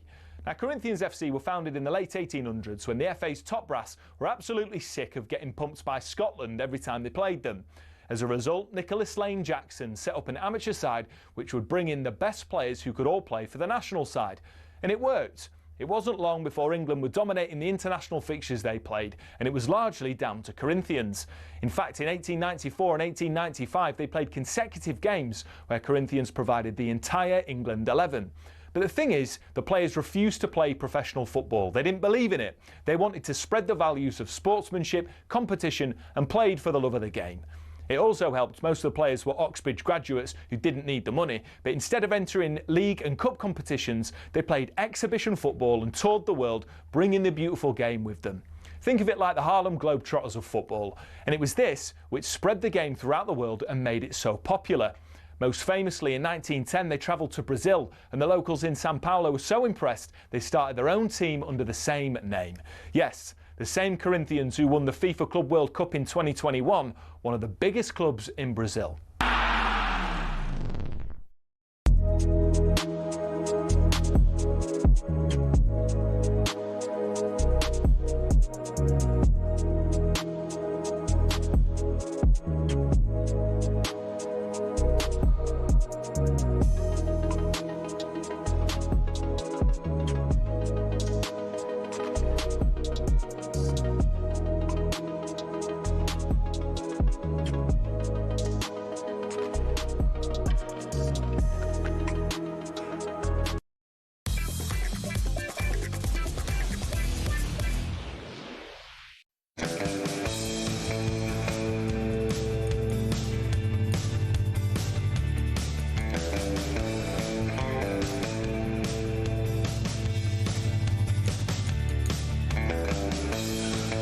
7:33, talkSPORT Breakfast with me, Alan Brazil Ray Parlour, and Arnold Clark. Build your own car deal online, all with a few clicks. They make buying your next car easy. The latest episode of the talkSPORT Daily Podcast is available now as Alex Crook and Flex delve into all the Manchester United's problems following the defeat to Grimsby. It's safe to say there wasn't much positivity around the manager. A lot of fans are like, listen, you've got to be patient and it's too flip-floppy and, you're just changing your mind. We have to get real. We can't bury our head in the sand. Like, we can't rid the manager. Since when can you just rid the manager of responsibility? Listen to the man himself. Listen to him. He wants to get out. He wants to get out, Crookie. Right, if you want to hear Flex's rant on the current state of Man United, latest episode of the talkSPORT Daily Podcast is available on all the usual podcast platforms as well as the talkSPORT app. Now, something's got to give at Anfield this Sunday, as two of the Premier League's 100%ers, they meet head-to-head. Left edge of the area. Salah trying to seal it here. Right foot shot! You bet he sealed it! Mo Salah does what he does best. They're going to beat Bournemouth by 4-2. Listen, if they go and get Mark Gahey, and if they do seal Alexander Isak, it's game over. Defensively, they've been pretty fragile. The full-time whistle has blown. The Manchester United players sink to the ground in frustration. It's finished Manchester United 0, Arsenal 1. Echoes of the type of performance they used to produce on a regular basis under George Graham. That 1-0 to the Arsenal chant. Arsenal make a move for Eberiche Eze. I think it makes them far more likely to win the league. Up steps Gyökeres and slams it into the bottom left-hand corner. It's Arsenal 5, Leeds 0. Engamoa to finish it. He's won it. Rio Engamoa, the teenager. We are nowhere near winning the title. Not a chance.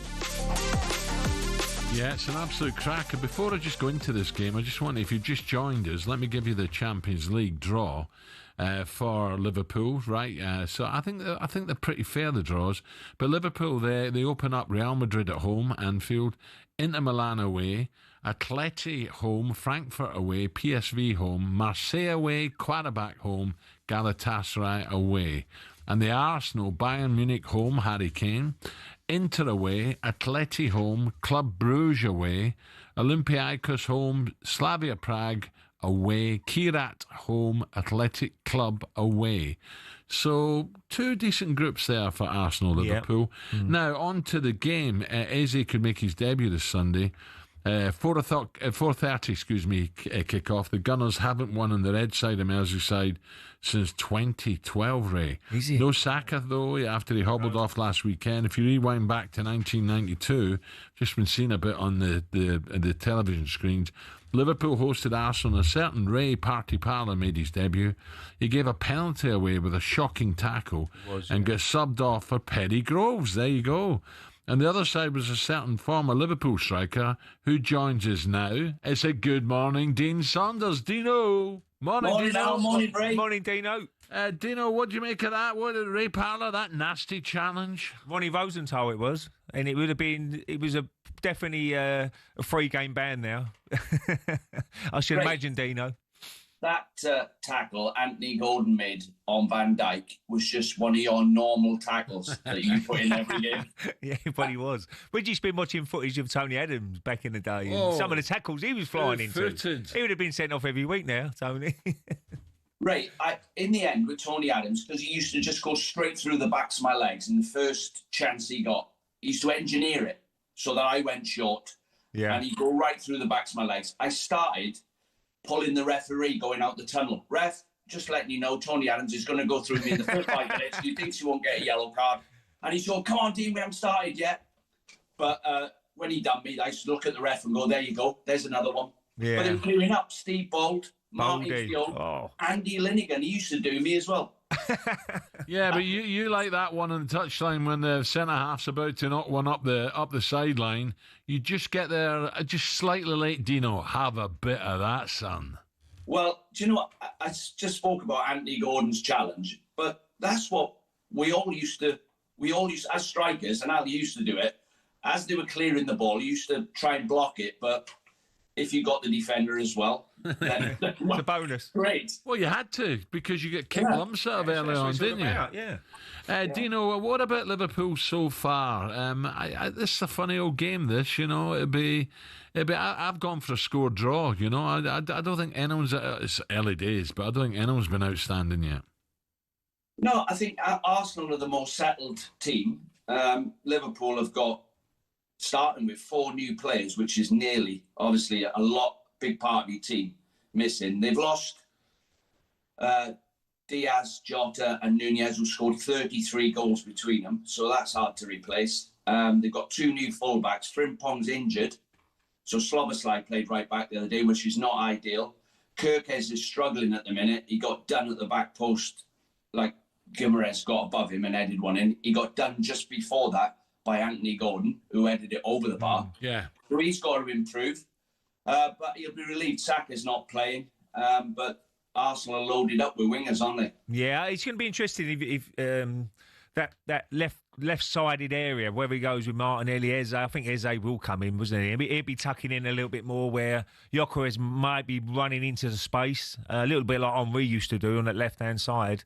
But yeah, I mean, both sides Liverpool against Newcastle got away with it a little bit. I thought the first 25 minutes, Newcastle were very much on the ball and really threatening Liverpool's point of view. And Arsenal, go back to that Man United game. They got away with one there, but all the good teams, Dino, they seem to find a way to win the game, don't they? If they're not playing if they play poorly, it's all about getting the 3 points, and no one looks back at the end of the season to say, look, that Man United game or that Newcastle game, they got away with one there. It's all about getting the 3 points. But tactically, it's going to be really interesting to see how they set up and what he does at that right-back area, Liverpool, because they will be a little bit worried about Eze if he does come in off that left. Dino, just obviously time's tight. Dino, just two managers I want to talk about. The Grimsby game, Man United, horrendous. Amorim under unbelievable pressure now. And also Potter at West Ham under pressure. How do you see, first of all, start with Amorim, that performance or lack of at Grimsby? Yeah, well, first of all, he picked 2 young kids to play alongside Harry Maguire in a back 3 and got found out. It's a step up for those kids. They've been playing under 21 football, the 2 centre-backs. And his interview after the game was, I've done loads of them interviews, but I've never done one like that where he actually said, the players have made it obvious they don't want to play for me anymore. That's what he said. I thought he's resigning after he said that. They're obviously struggling. it's a shame. He signed a couple of players, good players in Bomo and Cunha, but they're not right at the back. You know, you can't go to... We've been there. We've played in these games. We've all been knocked out of the FA Cup by lower league teams. Yeah. And you've turned... I heard you talking, Al. They've turned up with the wrong attitude. Yeah, that's exactly right, Dean. You got to have that right attitude. What about West Ham? Graham Potter, Dino, he's under a bit of pressure, but he's not getting really helped, is he? I mean, he lost one of his best players, Kudos, and they haven't really gone into a transfer window, and they probably needed 3 or 4 players before Kudos went. But now, you know, they're not getting backed by the board, and he needs to get players in, doesn't he, Graham Potter? And same for Wolves as well. Wolves is another team in the Premier League who could be struggling down the bottom as well. Yeah, I can't help feeling West Ham's a bit of a sinking ship. I can't help feeling that. And Graham he took over Chelsea at the wrong time, done great at Brighton, and he's in at West Ham now. I think his only hope is Bowen, and he seems to have fallen out with the crowd now. Yeah. Frustration. But they're both, 3 games in. I mean, it's a sack race again, isn't it? Everybody's who's going to get sacked first. Russell Martin's in that for him as well. But if you don't win the first few games now, you're in trouble as a manager. Yeah. Do you know what's happening today? Is a bit of golf? You teeing off? Yes, Al, you're not going to believe this. My daughter has got a flat in Bath, and she's got a grapevine growing up the wall. Yeah. And one of the neighbours said to me, whatever you do, don't cut that vine down. It's a rare Italian dessert wine where tourists come to have a look at the vine. Yeah, well, don't forget Bath was a Roman city. Yeah, so what I thought to myself was, I'll make it. So I've cut the grapes off, I've pressed the grapes, I bought the fermenting stuff, all the equipment. What I didn't realise is I'm 250 quid in before we've started. I'll give you 200 a bottle, Dino. No, I'm gonna bottle it and sell it for £1,000 a bottle. I tell you what, Dino, I've got grapes at home as well. Honestly, yeah, I couldn't believe it. We didn't plant it; it was just there, and every year up they come. It's amazing. You've got an amazing bit. You could have on the paddocks, 3 acres, but that's 100 It's grand. not good for you, is it? That's 100 grand. It's not good for your health. No. We got your golf day coming up at Brockett all on, so I'll bring the stuff with me and I'll show you how to do it.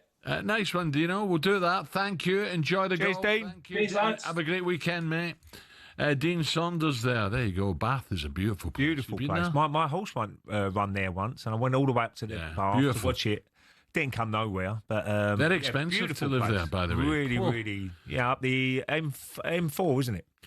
Still to come, it's not far from sort of Cheltenham, Bristol, but you go past, still to come on breakfast. Superstar Breakfast preview on talkSPORT with Travis Perkins. Doing what matters for the trade. Find your local branch at travisperkins.co.uk. So, according to reports this morning, Newcastle looks like you could be signing your Alexander Isak replacement with the Giant from Stuttgart.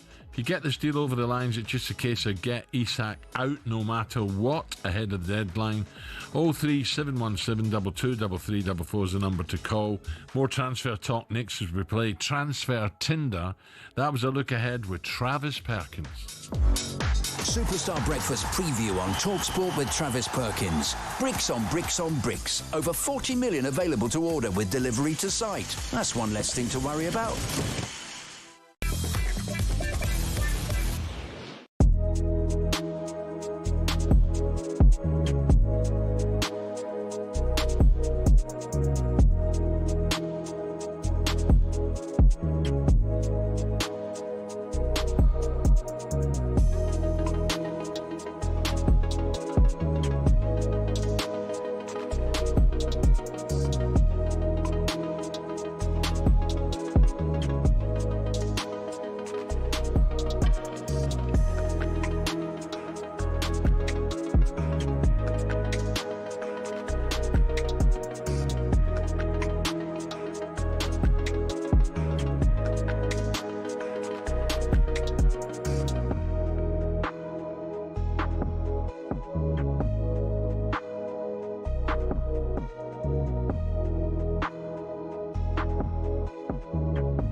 Coming up 10 minutes no it's not, yes it is, 10 minutes before 8 o'clock, 7:49 to be exact.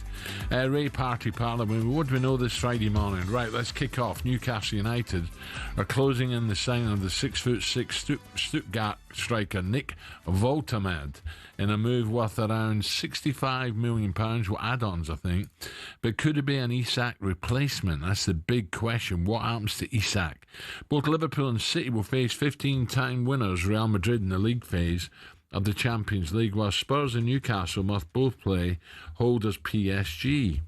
I think the groups have been good for the English sides, I really do. Former United manager Ole Gunnar Solskjaer has been sacked by Turkish club Besiktas. They don't have a lot of patience over in Turkey, do they? No. After defeating the Europa Conference League, going out to, was it Lausanne, the Swiss side, which is, pretty poor. O'Hara and Cundy in the sports bar last night argued whether Solskjaer or Sean Dyche would be better to take over at United. Ooh. Ole Gunnar Solskjaer is a better suited manager to Man United than Sean Dyche. No, he's not. No, he's not. Sean Dyche is a better manager. No, he's a better manager, but I'm talking about being suited to Man United. Man United right now are an absolute disgrace of a football club from top to bottom. They're a mess.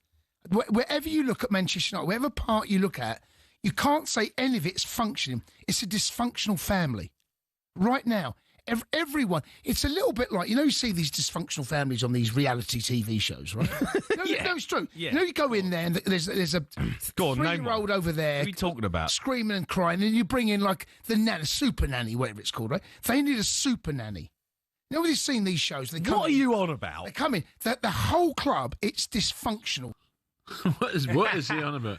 What has the badge he's got on as well? I don't know. Yeah, I didn't see that badge. But no, they have a laugh. It's like Billy Smart Circus, that programme. Oh, well, it's all about results, Al. They're desperate for something like that to happen. Grimsby Man United. That's their show done. Yeah. It's an easy show then. What do United do if they get rid of them? Who is there out there? That's the problem you have. I mean, who's... Sean Dyche wouldn't be a bad shout, to be fair. He knows how to organise teams, doesn't he? Is it too big a job for Brendan Rodgers? Would Brendan leave Celtic? He might, because I think he's very upset. There's been no investment. Well, there was no investment before the Champions League, but it's a total different game down here, isn't it? The money they have to spend, the money they can spend, the money available, the players they can get in.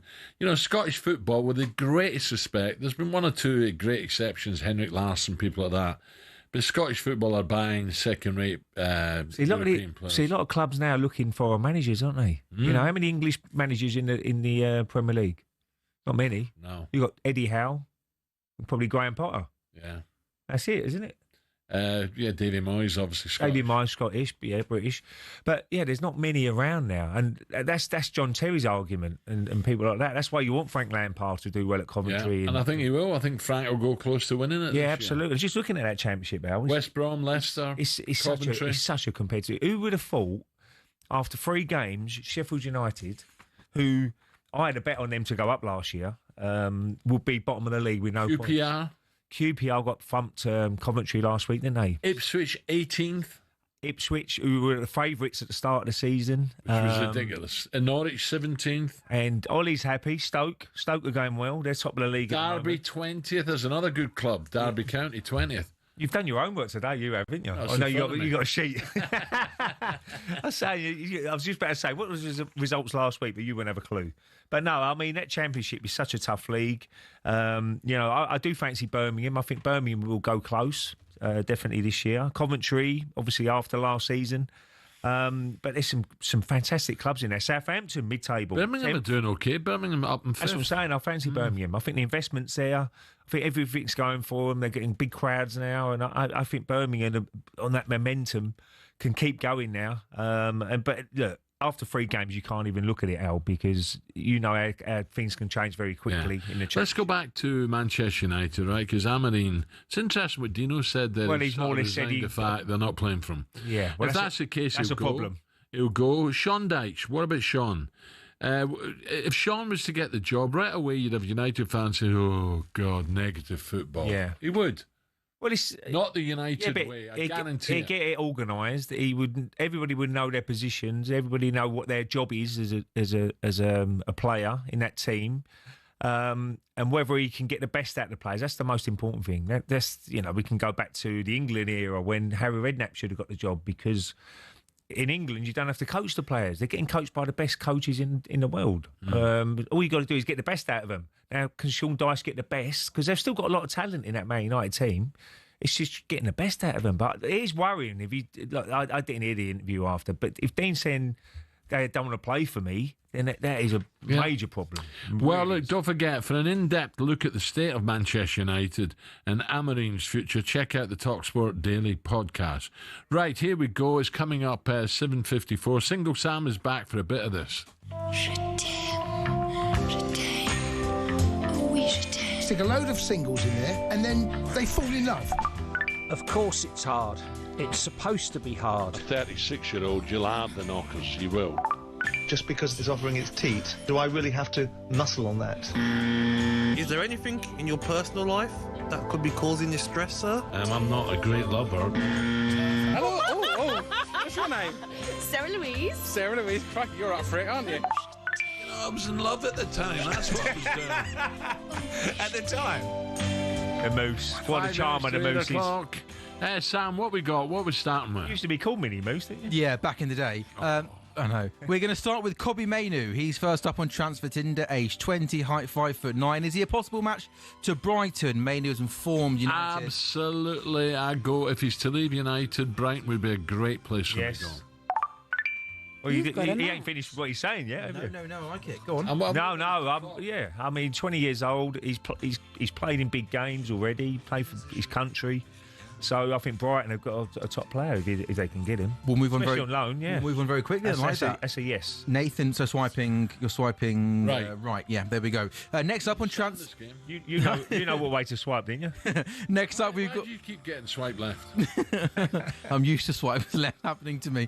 Next up on transfer Tinder, Nathan Ake, age 30, height 5'11". Is he a match for Spurs? Spurs have held talks with Man City over a possible deal. Nathan Ake falling way down the pecking order. Man City got. I think he'd be all right at Tottenham. I do. Again, I'll go right. Yes, I will. Yeah, full back or centre back. Full back or centre back. Yeah. You definitely need depth. So he would certainly do a job for you at different positions. He can play left back, centre half. And Champions League footballs, we know they're going to need a few more players, Tottenham. So I think he's a good signing. He's experienced and he's played in top sides. So I think Tottenham fans will be very happy. We've got 2 matches, boys. Can we make it three from 3 on this Friday morning? Marco Asensio, age 29, height 6 foot. Is he a possible match for Aston Villa? Of course, he was on loan there last season where he did really well, 8 goals and 1 assist. Possibly now where there's talks of it being a permanent move this summer. Could Marco Asensio be going back to Aston Villa? Be a good move for Villa? Villa needs something. Villa at the moment are all over the shop. Well, not all over the shop, but they're 6s and 7s. Very disappointed with Villa's start, so I think they need 1 or 2 fresh faces in. I think that if he's done well there before, he knows the club. Yeah. It's a little bit like Odegaard when he was on loan from Real Madrid. They knew what he could do. They knew what he brought to the team. They knew what he'd done in training every day. And if he's done a really good job, which he sounds like he has when he was at Aston Villa. He was brilliant last season. Yeah, so you got to sign him. So that's 3 yeses. Yes. Happy days. It's a Friday. Short and sweet, in and out. There we go. Job done. Well, we're trying to get you home earlier, aren't we? Where are you this weekend, Sam? Not a game, doing a show here on Sunday afternoon. With who? Kwaku Afari. We got CJ the Deluded Gooner coming in. It's a YouTube show out on a Sunday afternoons when there's live football commentary on the radio. We do a YouTube show on Sunday afternoons on YouTube and on your smart TVs. All right, okay. Coming up is the Alexander Isak closer to getting over the line now. Newcastle have found their target. We bring you the very, very latest next with the Mail's Craig Hope. Okay, 2 minutes to 8. Thank you, Sam.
More green jackets have been lost at the 12th than at the Augusta City Dry Cleaners. Rory McIlroy knows this better than most. But what is Amen Corner and why is it so iconic? The famous sequence has always been there since the Masters began in 1934. It didn't get its name until '58, though, when American sports writer Herbert Warren Wind, on the left, wrote, "At the farthest reach of the Augusta National Course, down in the Amen Corner." He drew inspiration from the 1933 jazz song Shouting in That Amen Corner by the Dorsey Brothers. The reason behind its difficulty is all in the sand and the water. Tournament officials don't even bother to count the balls lost in there each year, such is the sheer number. The 11th, named White Dogwood, is a downhill 520-yard par 4 with a pond to the left of the green and a bunker to the right. Both cause a lot of trouble each year. The 12th, Golden Bell, is perhaps the most famous hole in the world, with danger everywhere. Many aim for the flag, but look, get it even slightly wrong, and you're in the azaleas at the back, or the bunkers at the front, or even worse, Rays Creek. Or you can play it safe and aim for the open green on the left. You chicken. Tiger Woods once said, if you make 4 bogeys from Thursday to Sunday, you're doing well. And the highest ever score on that hole? 13. It's a par 3. Tom Weiskopf in 1980 was the sorry soul. Often the iconic Ben Hogan Bridge is the only thing players enjoy about Golden Bell. Even if you escaped there unscathed, though, you met with Azalea, the dogleg par 5 13th. It tempts players to go for the green in 2, but cut over those trees on the left at your peril. Every year, it seems, Amen Corner destroys someone's dreams. Rory McIlroy dropped 3 shots through here as his round unravelled in 2011. In 2016, a year after navigating Amen Corner expertly, Jordan Spieth shot a quadruple bogey on the 12th to throw away his green jacket. I mean, it sounds like my game, to be honest. So who'll be the next to be brought to their knees, praying for mercy after Amen Corner?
Good morning, 8:05. I wonder where Ali, will Ali be going to the game this Sunday? I wonder if he's working on a bit at Ibrox, yeah. I reckon he would be, wouldn't he? The game? I'm guessing. Yeah, I reckon. He's busy in midweek, isn't he? Champions League. Sports, aren't they? He's been, where was he in the week? He was in Bruges. I think, was he in Bruges? Yeah, he was in Bruges. Yeah, I'm sure he will be. talkSPORT Breakfast with me, Alan Brazil Ray Parlour, Arnold Clark. Get the UK's best used car deals guaranteed. I tell you what, Rangers fans, Celtic fans, let us know. Are you going to Ibrox? Celtic fans? I know it's limited. How many away? 3,000, I think. 3,000. So are you one of the lucky 3,000? You going there to win, or are you a bit worried? Celtic's last European games, home and away, were really, really, really poor. Rangers have been all get absolutely battered in Bruges. So it's going to be an interesting Old Firm game. I'm going to be watching, that's for sure. On the way for this morning, another top Celt will be watching. Rock legend and Celtic fan Sir Rod Stewart will join the show to preview the first Old Firm game of the season. And Dr. Doolittle, Sam, will be back with Custer, the commentator, ahead of the weekend's games. We'll be having some fun with that. Now, Newcastle's season has just got off to a stuttering start. No thanks to Mr. Isak. And Elanga is escaping away. He's got Gordon to his left. He shoots for goal. It's saved by Bizot. Let's be honest, lads. They have missed Isak, haven't they? Like you wouldn't believe. Full time at Villa Park. Aston Villa 0. Newcastle United 0. He says, I've kept quiet for a long time while others have spoken. That silence has allowed people to push their own version of events, even though they know it doesn't reflect what was really said and agreed behind closed doors. Engamoa to finish it. He's won it. Rio Engamoa, the teenager, has come up with a moment right at the end of a dramatic game at St James's Park. Newcastle United 2, Liverpool 3. You know, Newcastle showed some flair in that game, didn't they, against Liverpool? Do you know what? I think they played well against Villa as well. Yeah, Andy Gordon, what was he? Listen, I really like. I love his endeavour. I love his energy. Well, you got that little bit of a spark in the Everton, ex-Everton. What was he doing? Yeah, no, it was a nothing tackle. That cost him the game. I thought he was really good up to then as well. I know. Well, he was lively. lively, really lively. I thought Newcastle were fantastic in the first 20, 25 minutes. Tell me this, Ray. Why is, before we move on, why do... look, that was a bad tackle, right? It was right down the back of the standing leg of Van Dijk. Yeah. So there's no excuse. There's no excuse. Red, see you later. But the amount of times, I've said this a couple of days ago, the amount of times that dopey defenders give free kicks away when players are in jail with a back to your goal, no way to go out near the touchline, and they try to show the fans a care, and they kick them, they push them, and they lob it right in the box. Why do they do that? Well, Someone's got to have a go at them. At this day and age as well, I mean, the balls, they're brilliant in free kicks. Exactly. I don't get it, me. I really don't. You've got to be, just stand up, jockey them, and... They're going nowhere, they're no threat. No, exactly. Yeah, exactly. And suddenly they lob it in your box, and it's a little bit different to what Dino was saying earlier. You've got the one right up, you pop a tackle from behind, usually. But you can't do that now because you'd be sent off for your VAR. So you can get away with that. But I thought Newcastle... It is glaring out that they need a striker, isn't it? I mean, Isak, if Isak was playing against Villa, Liverpool, could be in 2 wins. Who knows? So no Isak anywhere to be seen in the North East, but for a long time it looked like he could be staying this season on the sidelines. However, is that about to change, right?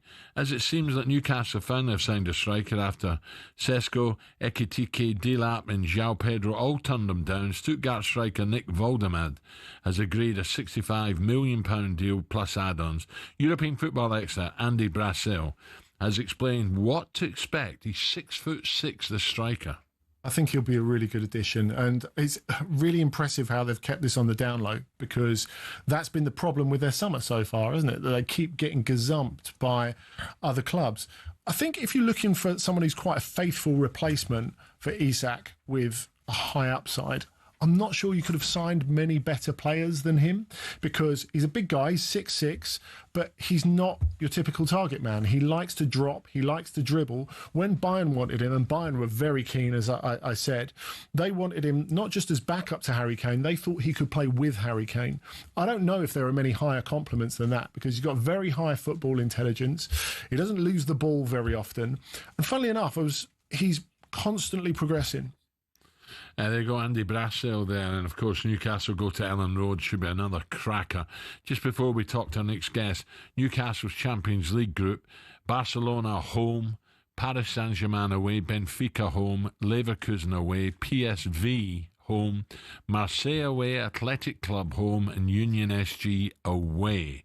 Right, for more on this and what it means for the future of Alexander Isak, let's bring in the Daily Mail's chief football reporter, Craig Hope. Craig, very good morning. Morning, Craig. Morning, Alan. I'm talking to you more than I am my wife this summer. Craig, what do you make of it? First of all, the striker and Isak. It's an ongoing saga, isn't it? Transfer window about to slam shut. Is he definitely going? Well, we've never said definitely at any point this summer, Alan. It's always been a case of waiting for those dominoes to fall. Yes, absolutely. Newcastle have been open to exploring the sale, going all the way back to the start of July. It's why they've made the pursuit for the likes of Sesko, Pedro, Delap and Ekitike. But as the club statement said last week, for Isak to be sold, for the club to listen to his wishes and desires, the conditions of sale had to be met. Now, what were those conditions of sale? They were bringing in 2 replacements and negotiating that British record fee with Liverpool. I think I said to you last week, Alan, the latter of those, I don't think that will be the problem. Liverpool know what they've got to pay, and Newcastle know what they want. Doing the deal isn't the issue here. It was Newcastle bringing in strikers that didn't leave them hopelessly short, as Ray quite rightly said there. With Alexander Isak, any striker, 1 point would have been 6 so far this season. I'll give them that on the back of a really turbulent, difficult summer.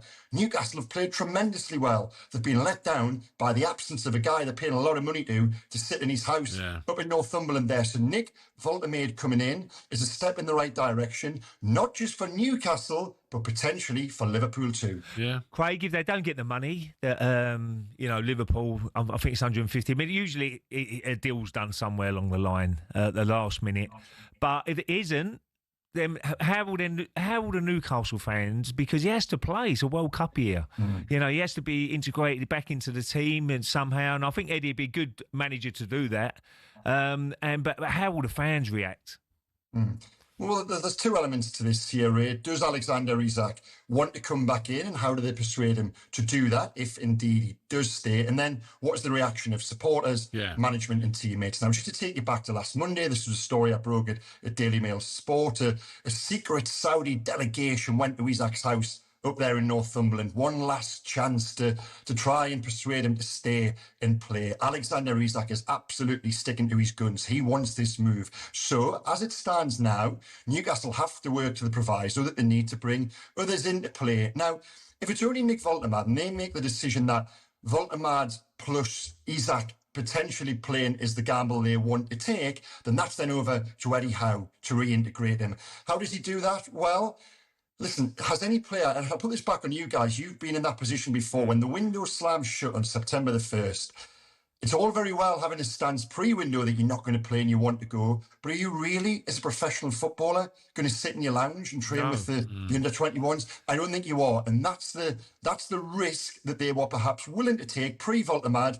Now, we'll have to wait and see how this weekend plays out. The dominoes are starting to fall, but there has been an increasing feeling in the past week, 10 days, that perhaps a sale would be best for all parties. But as for the supporters, Ray, just to quickly touch on that, once the ball hits the back of the net, the ripple effect is often forgiveness. And the players won't mind either, Al, will they? I mean, you all see it, you're linked with other clubs, but if he did get back into the squad... Yeah. And he starts helping you win games of football. The players it might be a problem. Players would it's be not a problem at all. It's the fans that Craig just for me, it's about the fans. As you rightly said there, if you start hitting the back of the net and you start moving out that league and you start challenging for the top four, they soon forget about it. Yeah, I'm sure. Okay, Craig, thank you very much for that. Thanks, Craig. From the Daily Mail. Don't forget, Monday, the transfer deadline shuts at 7 p.m. talkSPORT with the place to be all day, bringing the deals as they happen. Isak, Garnacho, Vardy, Gea, all could be on the move. And to find out if they do, tune into talkSPORT on Monday, okay? Coming up, did Ray ever defy his manager and go on holiday when he was supposed to? We'll find out next. Coming up, 8:15.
You got to be due another holiday soon, haven't you?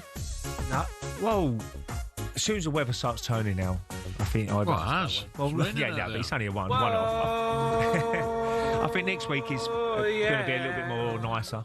I should maybe. We did need the rain, though, didn't we? Oh, definitely. I thought the garden's really struggling. Over my way, I think. Especially my course, Heron, when I'm over, it's really dry. We've been the lies are. We're playing pick and place at the moment because the lies are so. It's really difficult over there. You've got to get right behind the ball. So we do pick and place at the moment, but we do need rain. But I would probably go on holiday October, November, I should imagine, somewhere. talkSPORT Breakfast, Ray Parlour with me now. What about this in the Sun this morning? Keep calm and Carroll on. What?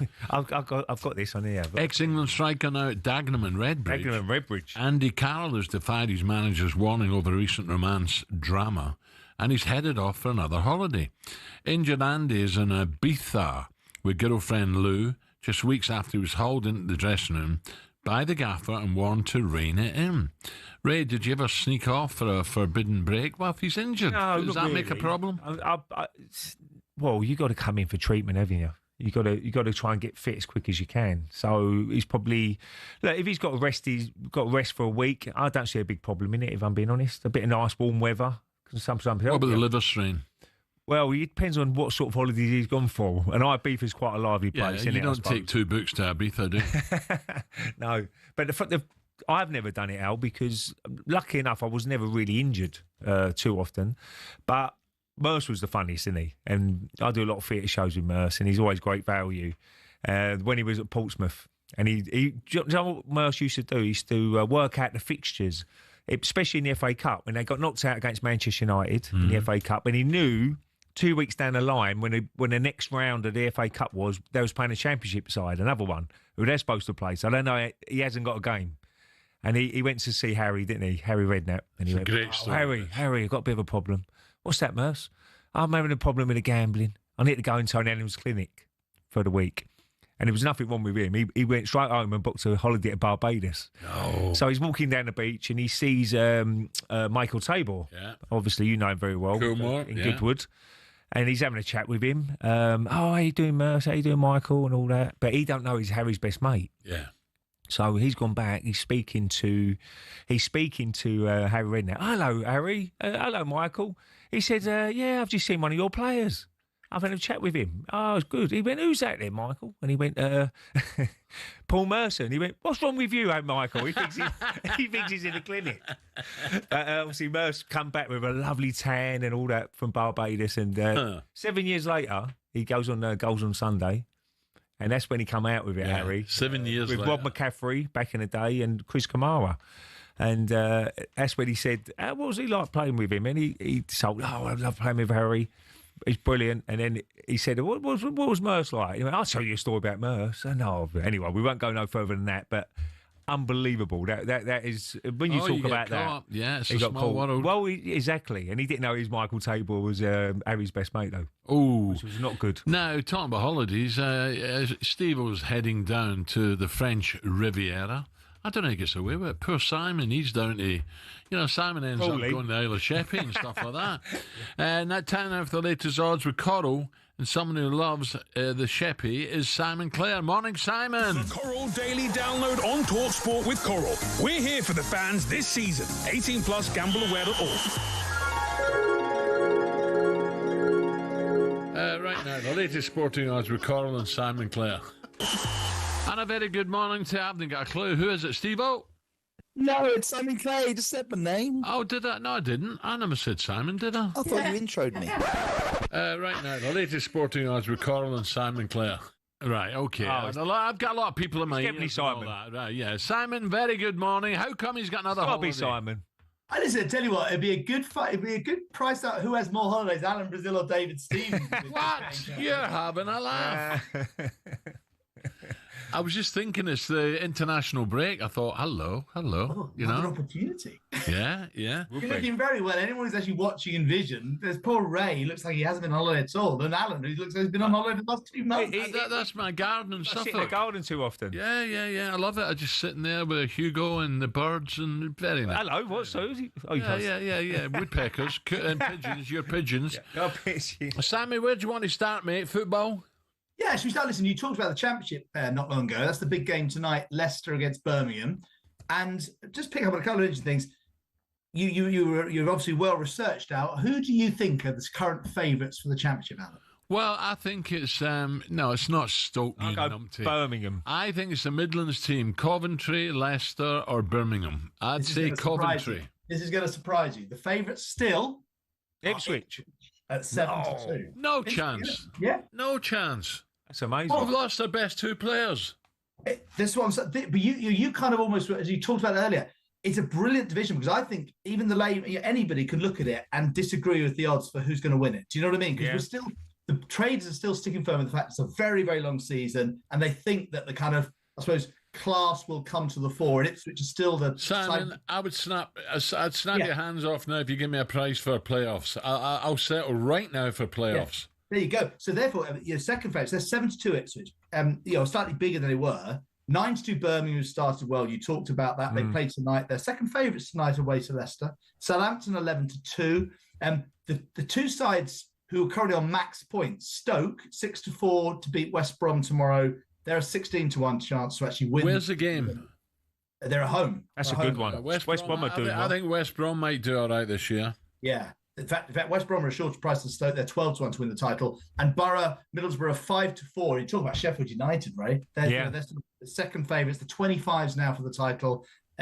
Borough started quite well. They're only 9-1 to win the title. They're 5-4. And Coventry are fourth favourites at 13-2. So, yeah, listen, it's a brilliant division. But tonight, Leicester versus Birmingham, 6-4 Leicester, Birmingham 15-8. I went and saw the Birmingham Ipswich game, and the atmosphere at it was a bit niggly, wasn't it?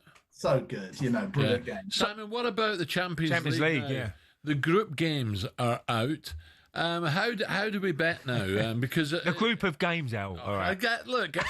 That's Arsenal's group. I'm not having this. It's not a group. It's a group of games. It's a league. Pathetic. It's a league table. All right, the leagues are out. And, I think the English sides have got a real chance of qualifying.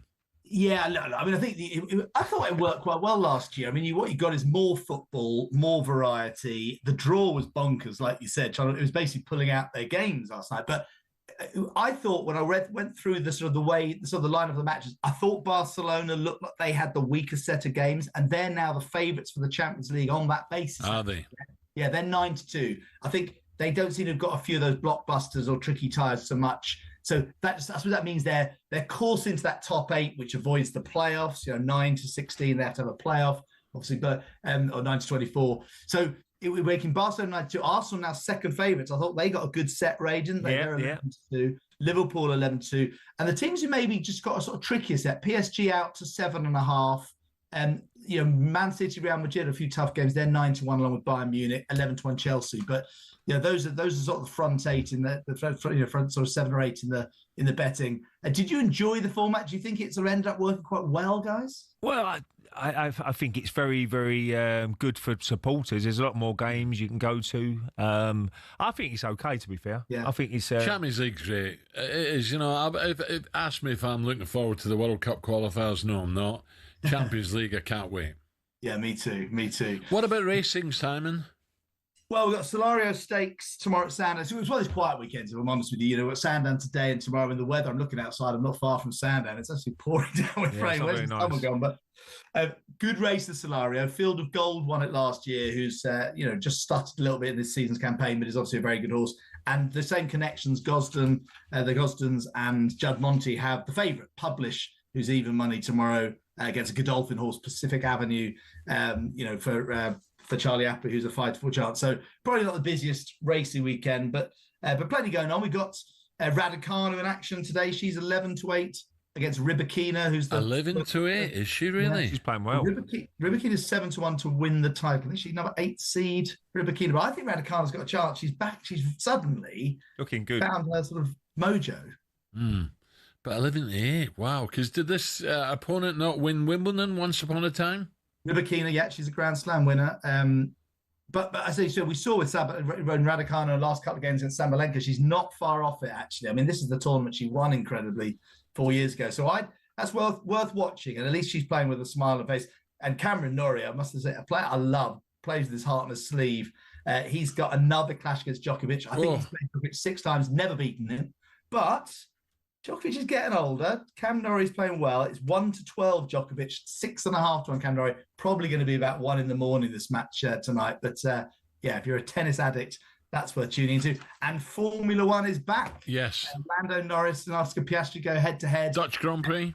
Dutch Grand Prix, but it's almost like it's now all about the World Championship. We make Piastri 4-7 to be the world champion. It's 11-8 Norris. And that's pretty much the bet is slightly closer in the actual Dutch Grand Prix, but there's very little to split between them. More or less 6-4 each or two to win the Dutch Grand Prix. Yeah. Not much between them in the title. And I think, for sort of people who just want to sit on their sofa this weekend, I think that'll be worth watching on Simon, curveball time.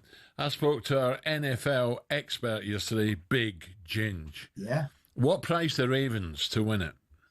God, that's good. Actually, yeah, I was aware it should start. No, he has found one in there.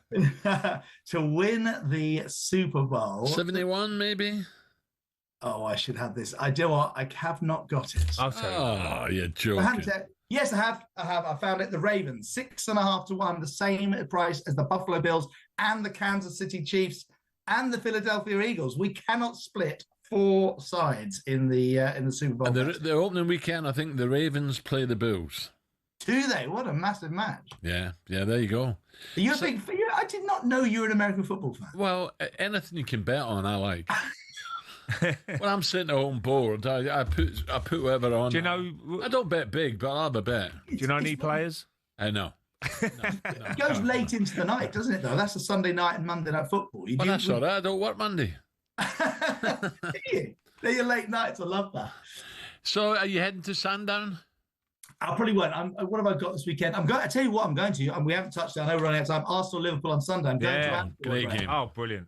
That's going to be fantastic. And obviously, yeah, so I'm heading there. Looking forward to that. And tomorrow, I'm going with my daughter up to Gloucester. She's visiting some friends. So I'm just having a little day off tomorrow. Lovely. Lovely. Well, go and see the Errol Bell. You know, he'll be about tomorrow, won't he? Morton on Marsh Bell, exactly. Yes, the Worcestershire Gloucester border. Yeah, his fiefdom. Yeah. I'll go visit it. Simon, have a great weekend. Cheers, Simon. See you, mate. Right, Simon Clare from Carroll. Ravens. Yeah, that's what he says. Okay. That was a look. He's pretty good as well. That was a look at the latest odds, all thanks to Carroll 18 Plus GambleAware.org. A huge trade in the NFL last night, by the way. Micah Parsons has gone from the Cowboys to the Packers. The Cowboys fans are absolutely fuming, ball accounts. Head over to our NFL YouTube channel for more. Coming up, join live former United goalkeeper Ben Foster. Find out whether he thinks the Grimsby loss showed that Ruben Amorim cannot handle the pressure of being a Manchester United boss. That's coming next. The Corral Daily Download on talkSPORT with Corral. We're here for the fans this season. 18 plus GambleAware.org.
Corinthian Casuals are a team in the Combined Counties League Premier Division South. Despite that, they're one of the most important clubs in world football. Here's why. The club was formed in 1939 as the result of a merger between Corinthians FC and Casuals FC. Now, Corinthians FC were founded in the late 1800s when the FA's top brass were absolutely sick of getting pumped by Scotland every time they played them. As a result, Nicholas Lane Jackson set up an amateur side which would bring in the best players who could all play for the national side. And it worked. It wasn't long before England were dominating the international fixtures they played, and it was largely down to Corinthians. In fact, in 1894 and 1895, they played consecutive games where Corinthians provided the entire England 11. But the thing is, the players refused to play professional football. They didn't believe in it. They wanted to spread the values of sportsmanship, competition, and played for the love of the game. It also helped most of the players were Oxbridge graduates who didn't need the money, but instead of entering league and cup competitions, they played exhibition football and toured the world, bringing the beautiful game with them.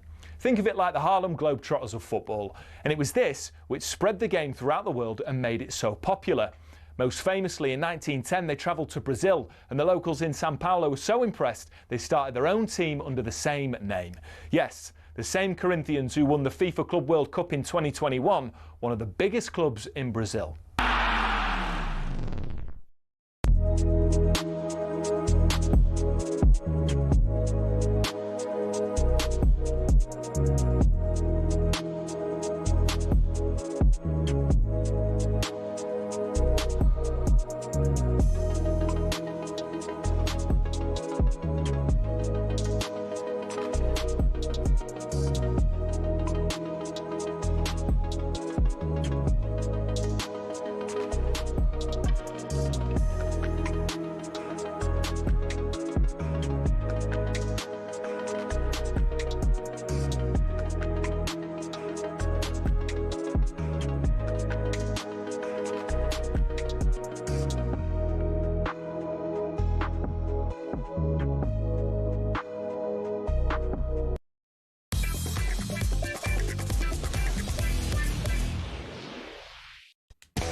Coming up 23 minutes to 9, talkSPORT Breakfast with me, Brazil Ray Parlour, and the Arnold Clark app.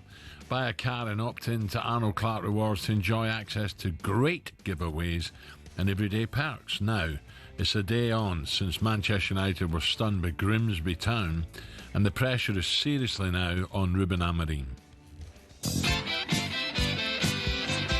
After this disaster season, I want to tell you the good days are coming.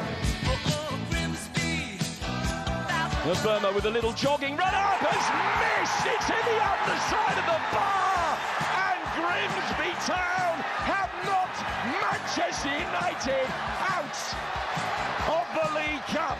One club in the world that proved in the past that can overcome any situation, any disaster, is our club, is Manchester United Football Club.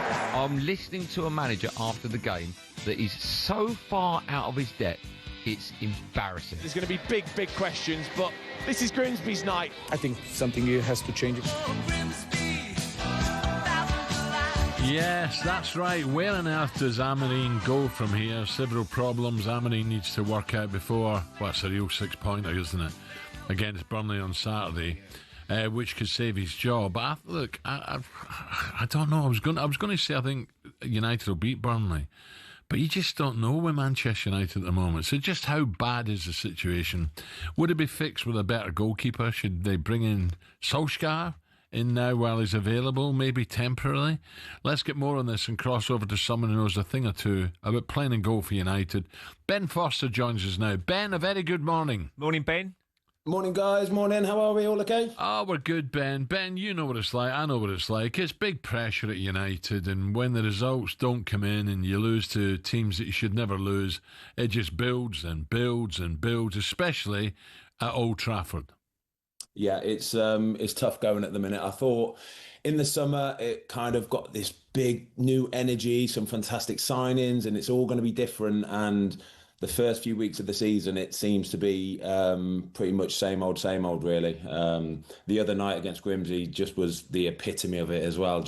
I think the bit for me, the worrying bit, was seeing the manager in the dugout. I know Gabby had his tactics forward out yesterday, which made me laugh. But it's not a good look, is it? It's really not a good look. If you're on the pitch about to take your penalties and you look back in the dugout and the manager's sat there and he's kind of burying his head in his hand in his head, it's no, it's not. It doesn't scream of we're all in this together. Ben, what it is, we've all played against low opposition, and it can be a banana skin. We all know that, especially further around in the FA Cup when you get a drawn away in January.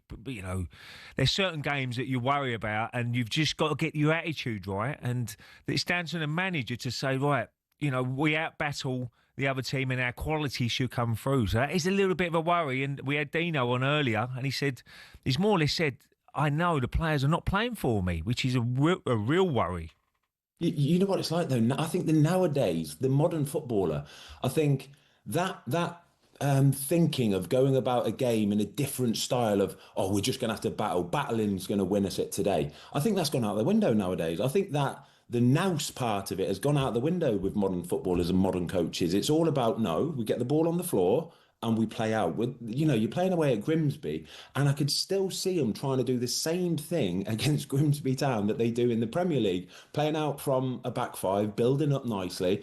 And I'm thinking Grimsby are just sat. All they want to do is just sit on the edge of their box and defend for their lives. So I'm just thinking, no, you've got to adapt to whatever's in front of you. And like you say, you've just got to battle. You know it's going to be tough. It's a Tuesday night in Grimsby. They're going to be up for it. It's their cup final. So approach it differently. Yeah, and the rain came tumbling down, didn't it? It was horrendous. The problem is, if Amarin goes, who comes in? Ray and I were scratching our heads earlier saying, well, who's out there? Who's ideal for him? Ole Gunnar Solskjaer, Ben, because he's just been sacked by Besiktas. And will he be able to do a job again? I don't know what the answer is, lads. I'm the same as you. I don't know what the answer is, because if you look at the history of recent managers for Man United, you've had some proper big boys in there. Your Jose Mourinho's, your Van Gaal, Solskjaer when he was doing it, did fantastic for a little while. I don't know whether they need to adopt a completely fresh approach. And I think playing for Man United is the hardest club to play for in the world. The pressure that's involved in playing for that club is like nowhere else. I really do feel that way at the minute. And maybe they've got to go a different way. And even if it's somebody like a Gareth Southgate, just give it a go. Somebody that's going to maybe change the mentality of the players, take a more pragmatic approach. Because I think what they've been doing and what they're doing just isn't working at the moment. It'd be interesting, Ben, as well this weekend, wouldn't it? If Burnley can get that first goal somehow, you can imagine the crowd. The crowd at Old Trafford will be giving pelters to the players and the manager. Ray, that first goal, and Ben, that first goal, who's it going to be against? Who's going to be in goal? Will it be Onana? The problem that I've got is that when Onana was fit, he could have played him straight away, but he didn't. He played Bayindir, and what he's done with that is he's made a rod for his own back now. The goalkeeping situation has been one that they've needed to sort out for the best part of a couple of years now. I think everybody knew for the last year especially that Onana wasn't up to it. He's a fantastic shot stopper, but he makes way too many mistakes. Bayindir isn't the answer either. You can tell that just by the eye test. I think there's so many goalies they could have signed that would have worked. I mean, Aaron Ramsdale, I see him sitting on the bench, and I think you could be playing for Man United. You've got James Trafford, who signed for Man City, who, by all accounts, they might be signing Donnarumma now. He could have been playing for Man United. I just don't know why they're not going out and getting a Donnarumma or an Emi Martinez, because I think once you get that goalkeeper sorted, I think that's just the building blocks of where you need to get to. I think it just does go to show, though, how important us goalies are. See, we get such a bad rep, absolutely. But I think when you've got a proper one that you can really trust, like Ray, you had Seaman behind you, Jens Lehmann, back. And you've got it. So you don't worry, do you? No, not at all. And you've got to have a good striker and a good goalkeeper. That would be good, I think. Just a quickie, throw this in, Ben. Jose Mourinho's just been sacked over in Turkey. Could Jose come back in? Because Jose said that one of his greatest achievements was finishing second with a United side that didn't have, the money, the facilities, and he said that was an incredible performance to finish second. Was it Liverpool won it? I can't remember now. Was it Chelsea, Ray? But would they take a chance with Jose coming back? I think they've put all their eggs in this basket with Ruben Amorim, that they're just going to have to try and ride it out. And I think everybody, the top brass at that club, are hoping and praying to God that it just turns. I think the first game of the season, they looked okay, didn't they? They looked all right against Arsenal. The strikers, the new player, Cunha, looks fantastic. I wasn't sure about Šeško taking the last penalty against Grimsby the other night. That doesn't show great confidence. No. But I think it did look a little bit different. But I always say the same thing with Man United. You could buy a 9 out of 10 player for Man United, but as soon as he puts that red shirt on, he turns into a 6 out of 10. Yeah, absolutely. Ben, brilliant. Listen, enjoy. Cheers, Ben. Enjoy your old club as well. Leicester against Birmingham. That's going to be a cracker tonight. Ben Foster there. Right, let's look at the next hour of the show with Benchmark. Part of Travis Perkins. Superstar Breakfast preview on talkSPORT with Benchmark's Kitchens and Joinery. Get trade prices on kitchens to suit all styles and budgets at Benchmark's.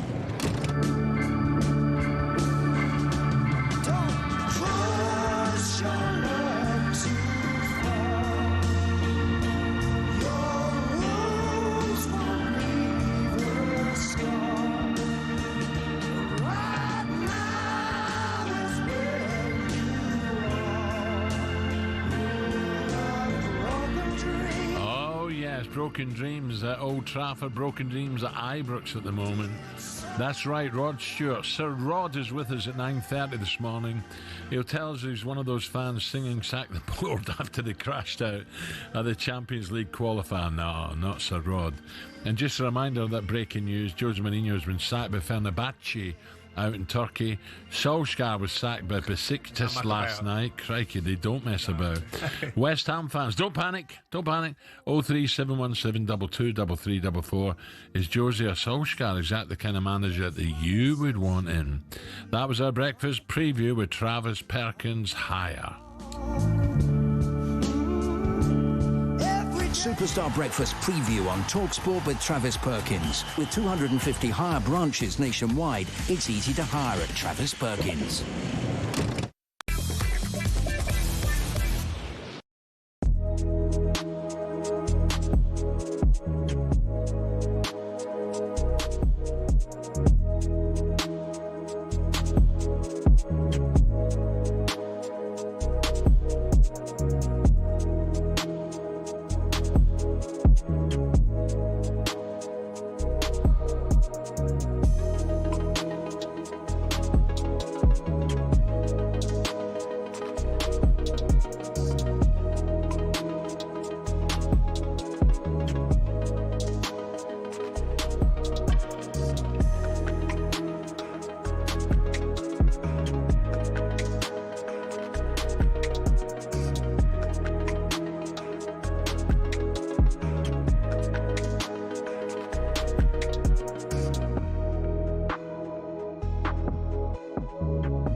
Minutes before 9 o'clock on the Sports Breakfast this Friday. Ray Parlour alongside me. Yes, so the news coming into us this morning is that Jose Mourinho has left Fenerbahce. Comes after Solskjaer was sacked by Besiktas last night. So to get more on what's happened, let's bring in our European football expert. Busy man past couple of days, of course. Good morning again to Kev Hatchard. Kevin, very good morning, Kev. Morning, Kev. Morning, guys. Yeah, another. They don't big mess about, Kev, do they? Turkey. They don't mess. They just don't. When you're out, that's it. There's no second chance. See you later. Bang. There's the airport.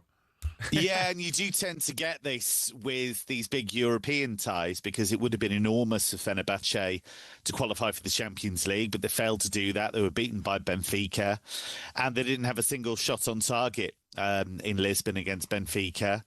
And ultimately, I think he's paid the price not only for that, but also being quite a long way behind Galatasaray in Turkey, because Galatasaray have spent big.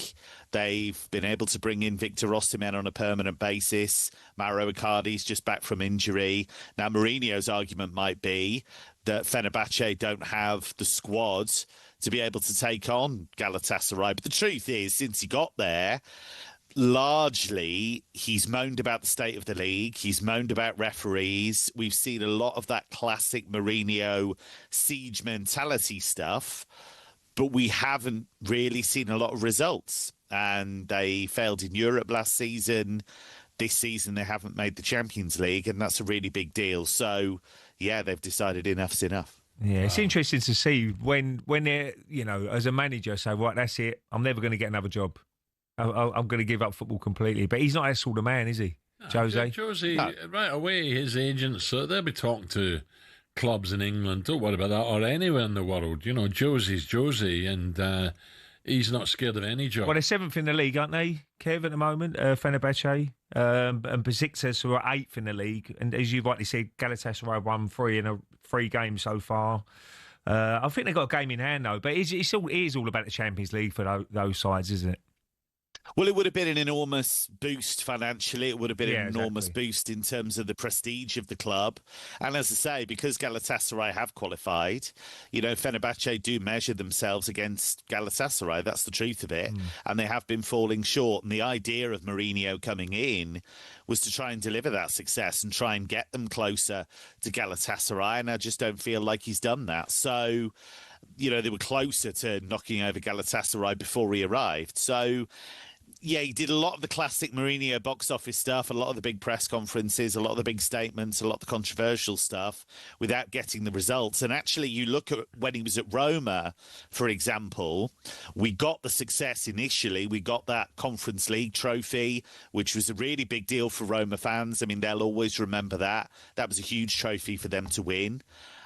He also got them to a Europa League final, but that Europa League final ended up being quite a watershed for him, because you might remember he was so critical of Anthony Taylor. Anthony Taylor was then harangued at the airport afterwards, and the general kind of behaviour just didn't go down very well, and nor did the manner of the defeat. So, yeah, I think since then, you know, people have wondered, is he on the wane? He's always going to be a guy with an incredible track record in general. He's always going to be a really smart coach.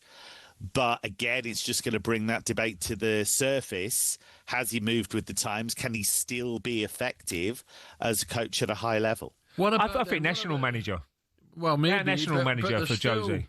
Look, Manchester United could come up. I know, he could go there again. Well, I'll be amazed. West Ham, would he go to West Ham? And what about, would he go to possibly a Rangers or Celtic? And when I say Celtic, I've just got a feeling Brendan's not happy at the moment because of best players sold and no new faces coming in. I know, I don't know if they've signed. They brought 2 in after that defeat in the Champions League. I just got the feeling Brendan he didn't look happy to me. Are you sure you're not Jose Mourinho's agent? No, I'm just, he's going to go somewhere, Jose. He loves it. And that cheeky smile, that grin, would he go with Rangers? He's been linked with that type of job before. And I think what would appeal to him is, A, the challenge of getting Rangers back where they feel they belong. I think the passion. Can you imagine him at Ibrox? I mean, that would be extraordinary. Obviously, Fenerbahce played Rangers, didn't they, last season? And so I think that kind of job would appeal to him. He's been linked with Saudi endlessly. I can understand why he said that he may do that at some stage. Yeah. The Portuguese national team job, you know, Roberto Martinez has done a good job there, but you know, that debate's always there. Is he the right man for it? And, you know, there's a big kind of tranche of fans and journalists absolutely love Mourinho. So, yeah, fascinating. I think he will always have work. It's just, can he start getting back towards the top level? Because it's been a long time since he's been in the Champions League. I don't think he'd work with West Ham. Would Rangers have enough money? He's always had money to spend. No, that's the problem you got. You've got to have people. And Celtic don't spend lots either. No, exactly. So would he be happy not to spend any money? That's the big question. That is the other thing. You're always going to get that imperative from him. He's always going to want to push, want to get players in, want to feel like he's strengthening. And you do have to be prepared to deal with that, because he's not somebody who's just going to turn up and go, yeah, I'll make the absolute most of what I've got.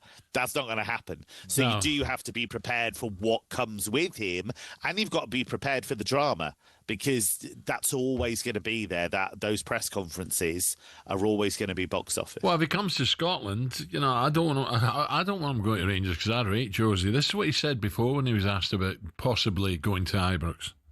In this moment, no, because I have a job, that motivates me, and a job that demands loyalty. But why not in the future? People can say that the Scottish League is a league of 2 teams, but it's a league of passion. It's a league of passion, and for me, passion in football is something that, for me, is everything. For me, to play in empty stadiums, to play in competitions where there is not that fire of the passion, for me, it doesn't make any sense. No, Josie, relax. Relax, Josie. You know, please, just go down to Ibiza or somewhere. He would love the Riviera. Old Firm Derby, and have a break, Josie. You know, no, you're not going there. Certainly be passion in, wouldn't they? Mourinho and Govan, I'm not having that.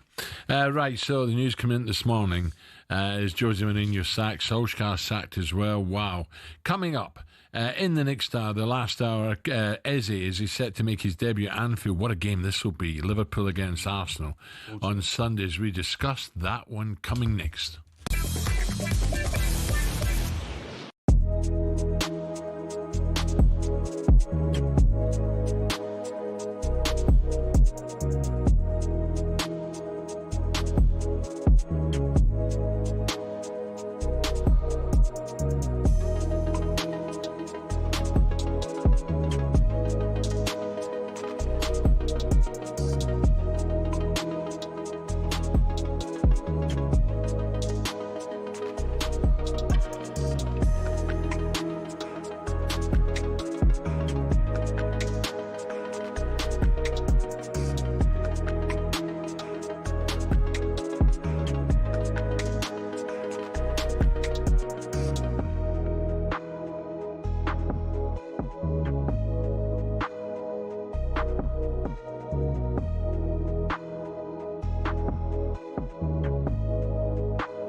More green jackets have been lost at the 12th than at the Augusta City Dry Cleaners. Rory McIlroy knows this better than most.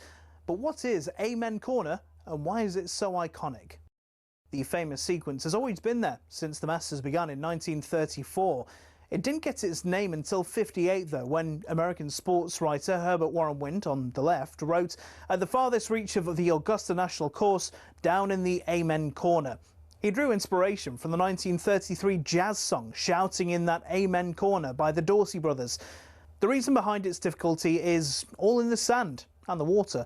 Tournament officials don't even bother to count the balls lost in there each year, such is the sheer number. The 11th, named White Dogwood, is a downhill 520-yard par 4 with a pond to the left of the green and a bunker to the right. Both cause a lot of trouble each year. The 12th, Golden Bell, is perhaps the most famous hole in the world, with danger everywhere. Many aim for the flag, but look, get it even slightly wrong, and you're in the azaleas at the back, or the bunkers at the front, or even worse, Rays Creek. Or you can play it safe and aim for the open green on the left. You chicken. Tiger Woods once said, if you make 4 bogeys from Thursday to Sunday, you're doing well. And the highest ever score on that hole? 13. It's a par 3. Tom Weiskopf in 1980 was the sorry soul. Often the iconic Ben Hogan Bridge is the only thing players enjoy about Golden Bell. Even if you escape there unscathed, though, you met with Azalea, the dogleg par 5 13th.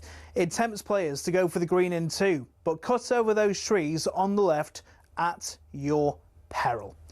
Every year, it seems, Amen Corner destroys someone's dreams. Rory McIlroy dropped 3 shots through here as his round unravelled in 2011. In 2016, a year after navigating Amen Corner expertly, Jordan Spieth shot a quadruple bogey on the 12th to throw away his green jacket. I mean, it sounds like my game, to be honest. So who'll be the next to be brought to their knees, praying for mercy after Amen Corner?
Good game tomorrow. Stoke West Brom. Stoke top of the table. West Brom 4th. What about that? This is talkSPORT Breakfast with me, Brazil, Ray Parlour, Arnold Clark. Build your own cardio online, all with a few clicks. They make buying your car easy. Don't forget Rod Stewart with his 9:30. Would he want Josie at Celtic? And how would he react if he went to Rangers? We'll find that out at 9:30. He's just been sacked, of course, Jose Mourinho over in Turkey by Fenerbahce. If you want Mourinho at your club, give us a call, 03 717 22 3344. Or do you think his management style now is dated? It's an interesting one. Look, Brendan at the moment is going nowhere. Russell Martin, the club have backed him, but who knows what's going to happen on Sunday at Ibrox. Right, it's been quite a week at Ray's beloved Arsenal. A 5-0 victory against Leeds United. Of course, the unveiling of brand new signing Eze before the game. Eze now just on the left angle of the box, cuts in right footed, drills a shot, in off the post. Oh, it's a terrific finish by Eberici Eze. The moment I started to talk to him, I realized how he feels about this club, what it means for him to be here. Arteta's desire to have Eze, to sign Eze, to have these quality players in all positions, the fact that Eze can play a range of roles. I believe this wins Arsenal the Premier League. The honour, because I know the names that have wore the shirt before me, and just to be able to be here, you know I'm going to give everything I have. Here is Eze, into the area, right-footed shot, slams it in! It's terrific from Eberici Eze! I'm easy like Sunday morning. One of your favourites, Raina? Hangover on a Sunday morning? Don't get hangovers, though. Ray, making your debut I'll be running for Arsenal. Eze will do the same. How difficult is that? For me, Anfield. Yeah, but it's a little bit different to my debut because he's experienced, isn't he? Yeah. You know, I'm making my first ever game. Yeah. I'm playing my first ever 18 years old, playing at Anfield. What happened in your debut? Don't tell me. Here we go. Plays it wide again. Rosenthal on that far side. He's gone past Winterburn. In the end, he's brought down and a penalty given.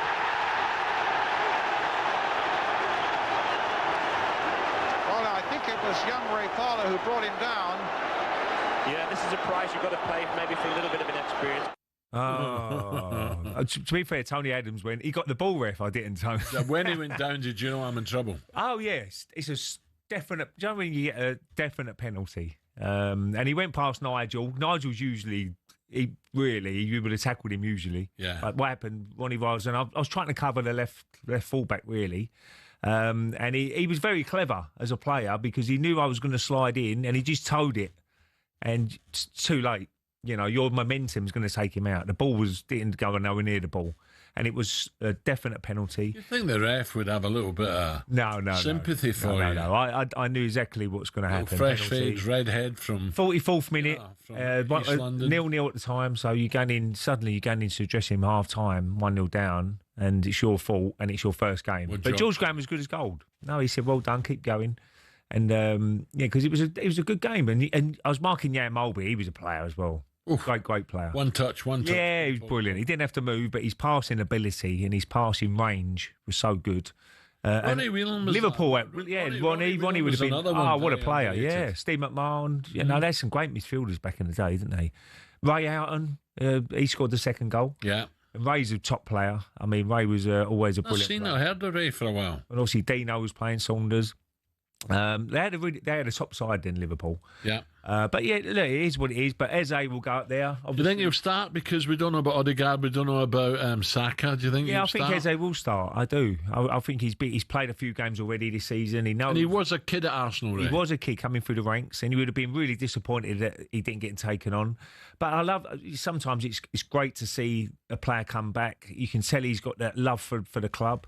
And he's done such a great job. When he was at QPR, he was excellent. And then he went to Palace and his games moved on. And now he's such a good age as well, 26, 27, very experienced. Played in all different sort of games. But this is a real test for him. You know, now you'll be a bit nervous because you're playing for a new club, and there's a lot more pressure on you. I'm not being rude to Palace, but there's a lot more pressure playing for Arsenal than there is Palace. Yeah. And you've got to perform. Simple as that. And but he'll know that. He's playing for England there as well. He's got international pedigree.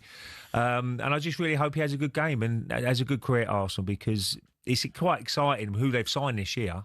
Zubimendi's going to be a good signing for him in midfield as well. Gives Declan Rice that little bit more licence to get forward, maybe.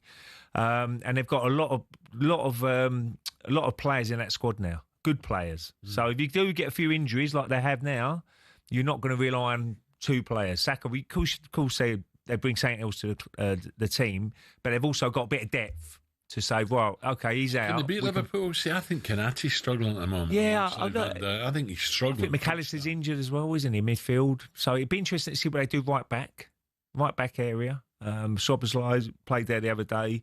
Will they keep with him?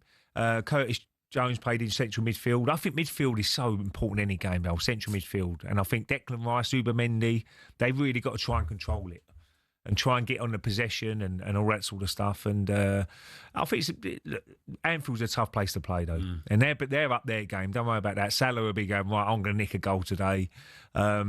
Ekatike, who's had a decent start to his career. Very, very good player. Yeah, he looked great. Give him a chance. He'll absolutely hit the back of the net. So I think every single player's got to be on there.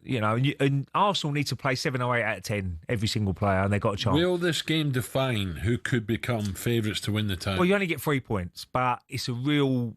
I always say when we used to play, the best team around at my era was Manchester United. Just don't lose away from home. Try and get a point if you can. Look, if you get a win, it's a massive bonus. But don't lose and try and win your home game against your opposition. And I think that's what they'd be trying to do. It'd be interesting to see how they set out. Would they go and try and get at the Liverpool defence like Newcastle did in the opening 20 minutes? But look, Liverpool, you're playing at Anfield, the atmosphere will be electric. And it's who plays well on the day. And I think they're very similar sort of sides. They're very close to each other in points range this season. And it'd be interesting to see what happens. But Newcastle go to Ellen Road, and also Man City. We shouldn't forget City, although they've not been brilliant so far. They go to Brighton, which is not easy. No. Look, it's never easy games anywhere, Al. If you're looking at the games this weekend, we do the football thing down the pub, and every single week I'm scratching my head saying, where's this going to go? I like him better than... for the Arsenal on the left, Matoma. I think he's for Brighton. I love it when he gets that ball. He only thinks one thing: attack. Yeah, but look, Eze can play all different sort of positions, and it's just that another player who can come in and he can play on a number 10 if they need him. See, I think he's better than Martinelli. I do. Yeah, well, Martinelli's with Martinelli, he's a little bit inconsistent at times. He's a brilliant player on his day. He can be absolutely electric and score goals.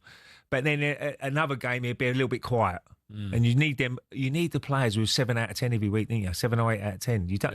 I'd rather, if I was a manager at a football club, I don't want someone who's going to get 9 out of 10, and then the following week he gets 4 out of 10. You want the 7 and 8 every week, consistent. Okay, right. Tottenham at home to Bournemouth as well. So Spurs will be looking to continue their good start. Coming up 9:13.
Okay, 9:17 Friday morning, talkSPORT breakfast with Ray Parlour. Right, we're previewing the huge match this Sunday, Liverpool against Arsenal. Well, Arne Slot is speaking right now ahead of the game. He's been asked how big a threat Arsenal are to their 100% start to the new season. No, the most simple answer to that is a lot, because we face a very strong team, and that was already really good last season, and I think I've improved their squad a lot during the summer. So, yeah, and if you then look at all the quality they have, but especially one thing that stands out in the season till now, and what stands out in a negative way for us, is that we've conceded, if I include the Bilbao game, 4 set pieces.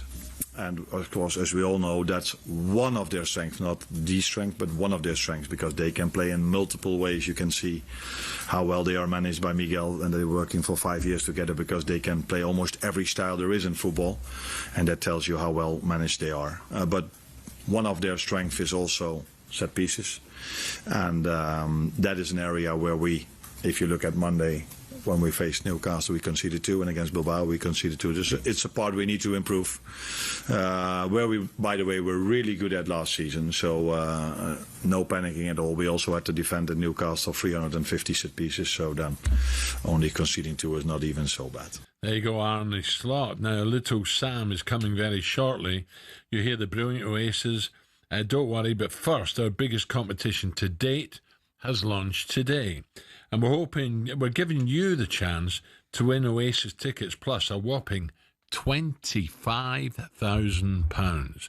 2 lucky winners, not 1, but 2, will win a pair of Oasis tickets when they return to Wembley on the 27th of September. That's September 27.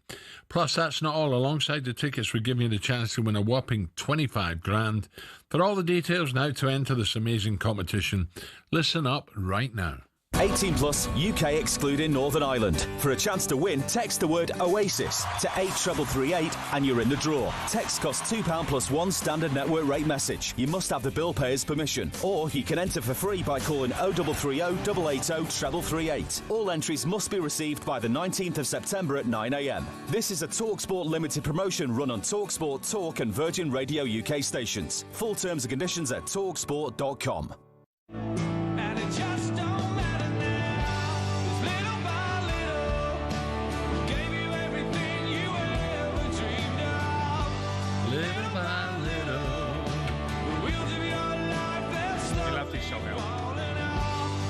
Do, but there's another one I like as well.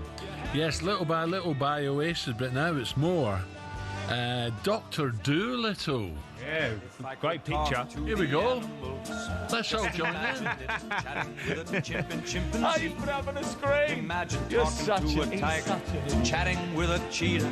What a neat achievement. I look like an idiot in that picture, and I'm dressed up, pretty fancy. Talk to the animals. Why are we playing that? Because Sam is now a doctor. Dr. Sam. Thank you very much. How did that come about? Can you have a look at his liver? Hard work. How did that come about? Well, I was given it by the University of Portsmouth. For what? For services to the city of Portsmouth. And what do you mean services? What have you done for Portsmouth? Oh, I spent 15 years down there. Raised a lot of money for charities in Portsmouth, community projects and stuff like that. Yeah, I was there for years.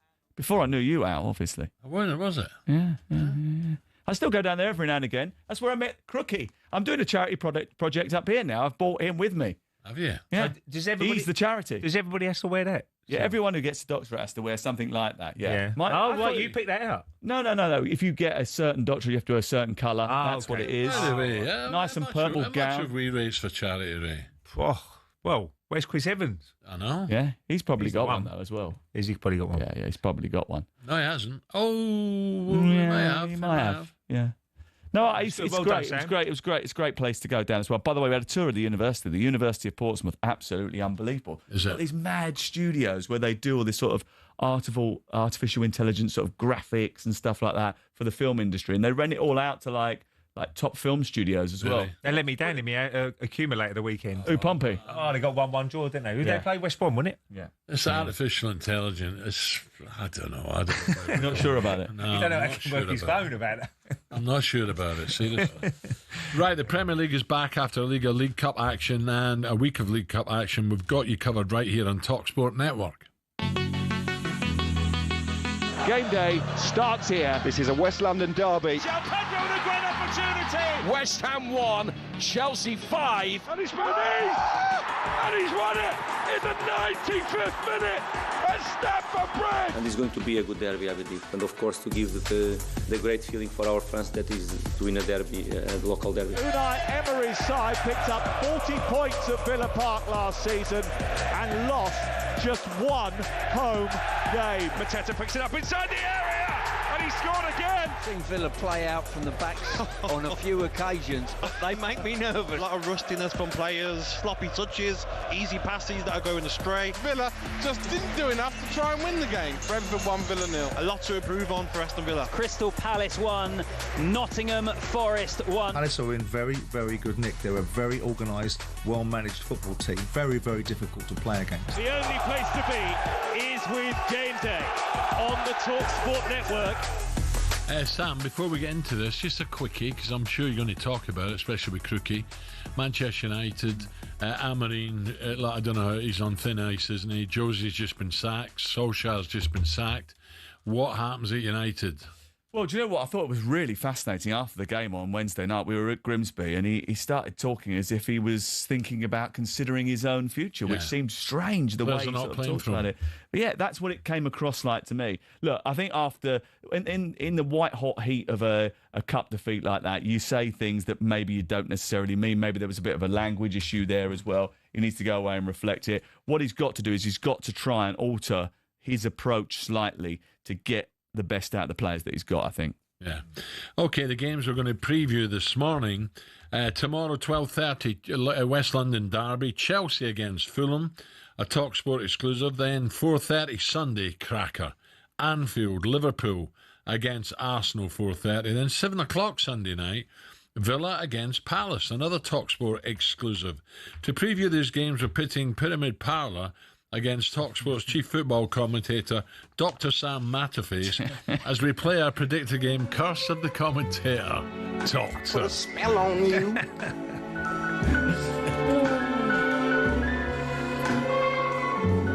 Cause you're mine. It's a very good morning to talkSPORT's chief football commentator, Sam Matterface. Sam, morning. Morning, Sam. Good morning. You notice I'm keeping a note of everything now because Ellis had to text me and ask me the results from last week. So I had to send him the results from last week. How did it go last week? Did you win? No, I might have lost to Gabby. Only by a point, though. Oh, was it? Oh, Gabby done well for me then. Yeah. Right, a quick reminder of the rules. Sam and Ray both have 20 seconds to discuss each of the games that are across the talkSPORT network this weekend. All they need to do is the result and score of each match, one goal scorer for each game, and finally, why they predict that outcome, okay? For each correct guess, they will get 1 point correct result, 3 points correct score, and a 1 point bonus for naming a goal scorer. The Romford Pelly has already established a 6-4 lead over Sam from the first 2 game weeks, so little Sam has a lot of work to do. Hey, that would have been 5-5 if that Rio Ngamoa last-minute winner hadn't... Oh, well, Sam, we can all talk about last-minute goals. It was last-minute goal. Well, I'll let you go first to that then. First up, it's a West London derby tomorrow lunchtime. Live on talkSPORT as Chelsea take on Fulham. The Blues battered West Ham 5-1 last time out, while Fulham drew 1-1 with Man United.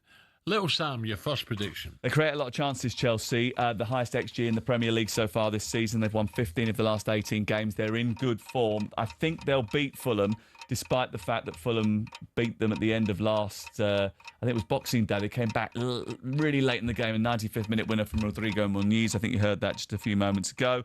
I'm going to go 2-1 Chelsea. I think they're a good team, Fulham, but I think Chelsea will win it 2-1, and I'll go João Pedro. João Pedro, very positive, by the way, Sam. Well done. Yeah, no, very good. Right to the point. Ray, 20 seconds now. Yeah, I mean, coming off that big win against West Ham, Poor at home against Palace. You know, that was a game they didn't play too well. Fulham again, they'll always keep going. Fulham, good result last week. Getting back into the game after being 1-0 down. I would have gone 2-1, but I'll go Chelsea 2, Fulham 0. Goal scorer? I'll go Dilap. Dilap, okay. Will he play? He won't play, will he? But he'll come on sub. Right. He might do. Second game, next up, a big one. Big one on Sunday afternoon. Arsenal travel to Liverpool. The Gunners have a perfect record so far. 2 wins, 6 goals scored, and none conceded. As for Liverpool, they've won both of the games, but not without late drama against both Bournemouth and Newcastle. So I'll give you this to you again, Sam. Sam, how are you calling this one? I think Arsenal might get something here. If you look at the 2 games and go back to the Bournemouth game and the Newcastle game and the fact that they've thrown away 2-goal leads in both of those, you'd be a little bit concerned if you were Arne Slot. They're very good defensively, Arsenal. They will restrict Liverpool's chances. I'm tempted to go for an Arsenal away victory, but they never lose at Anfield. So I'll go 1-1. And we'll continue on the theme because Ekitike is in great form. Yeah, I think so. Ray, 20 seconds? Yeah, I mean, Arsenal are in good form themselves, coming off that big win against Leeds. They needed that first goal, though. It was getting a little bit... Leeds defended very well in that first half. Liverpool are conceding. We heard Arnie about the set-play situation. Yeah, and Arsenal very good. Will there be goals in the game? I don't think Arsenal... Their defence has been pretty solid. I had 1-1 down, so I've got to go 2-2 then, haven't I? I'm going to go for a draw as well. Goal scorer? I'll go with Gyökeres. Gyökeres, okay. There you go. Right, brilliant. Right, so we've done that, haven't we? That's, we got one more hour. All right, Villa against... Do we have to do this one? Yeah. Sunday evening action for live game. It's the evening killed me. Villa versus Palace. Ray, your final prediction. Villa Palace. Yeah, Villa haven't been great. I mean, this season so far. Palace, you know, they always seem to grind out results. I really like the manager, Palace's manager. They've lost, obviously, Eze, which is a big loss. Whether Gay will go as well, we'll have to wait and see before the window closes. I just see how they get results, Palace. I'm going to go 1-1. 1-1, Ray. Goal Yeah, scorer? I'll go 1-1. I think I'll go Watkins. Watkins, right, there you go. Sam, here we go, 20 seconds. This is going to make no sense, right? But I'm just playing the game. I'm going to go 0-0 because I'm like Ray. I think they just get results, and I don't think Villa have been particularly good so far. And Crystal Palace just grind things out. They're very difficult to score against. But obviously, that means no goal scorer. Oh, we're just having no goal scorer. I'm going to say Mateta. Because if he gets a goal, then I get a point anyway. Yeah. So I get a point anyway. Just say no goal score and you still get a point if it's 0-0. Yeah. No, but I'll go 0-0 and then I'll say Mateta. So that I have to say Mateta. Just say 0-0. No, I can say 0-0 and get Mateta. I'm playing the odds. I'm playing the odds. That concludes 0-0. But if there is a goal scorer, it's going to be Mateta. There you go. And he's a doctor. Yeah. That concludes this week's Curse the Commentator. Sir Rod Stewart coming next. Just imagine it, chatting with a chimpanzee. Imagine talking to a tiger, chatting with a cheetah. What a...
When was the last time you saw someone score with a knuckleball free kick?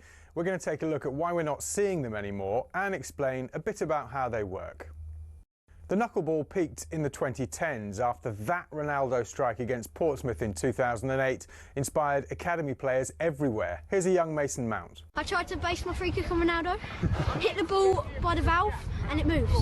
So what do you do? Top corner. Now, no ball is perfectly aerodynamic, so as it travels, it creates ever-changing pockets of turbulent air, causing that unpredictable movement. Football's most prolific free-kick taker, Juninho Pernambucano, perfected the technique but didn't invent it. He was inspired by players from the 90s and even the 50s. So how do you do it? You have to hit the ball head-on with as short a contact time as possible so the ball doesn't spin. Hitting by the valve helps with that short contact time, as it's the hardest part of the football. So why don't we see knuckleballs much anymore? It's because players are being told not to shoot from dead ball situations because the XG is so low. In fact, as Opta shows here, since the 08-09 season, there's been a 10% reduction in players shooting from free kicks in the Premier League. And in 23-24, a record low of 11 free kicks found the back of the net. And the knuckleball, though spectacular, is imprecise, which is why it's becoming a thing of the past.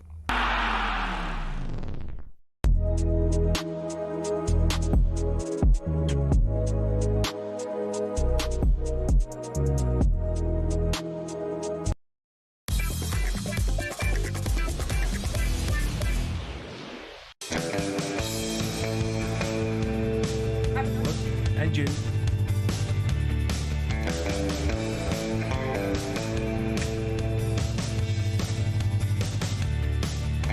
Okay, 25 minutes to 10 o'clock. Some big games. Anfield a cracker. And what about Ibrox as well at the weekend? Rangers, Celtic. Whoa, both teams struggling a wee bit, especially Rangers. Absolutely, some of the flags flying and the banners on the gates and stuff at Ibrox. Not good. And Celtic, of course, I'm looking at that Arsenal group. Celtic should be in there. Yeah, they're not in there. A huge disappointment. Right, let me say a very, very good morning. Time to welcome back onto the show this worldwide icon of music. Number 3, Celtic. It's something about Celtic supporters. I'm sure every team in the world, their supporters feel the same way, but there's something different about Celtic. It's going to be special. And I think, oi, shut up, I'm talking. All right, just having my Lamborghini washed, like you do.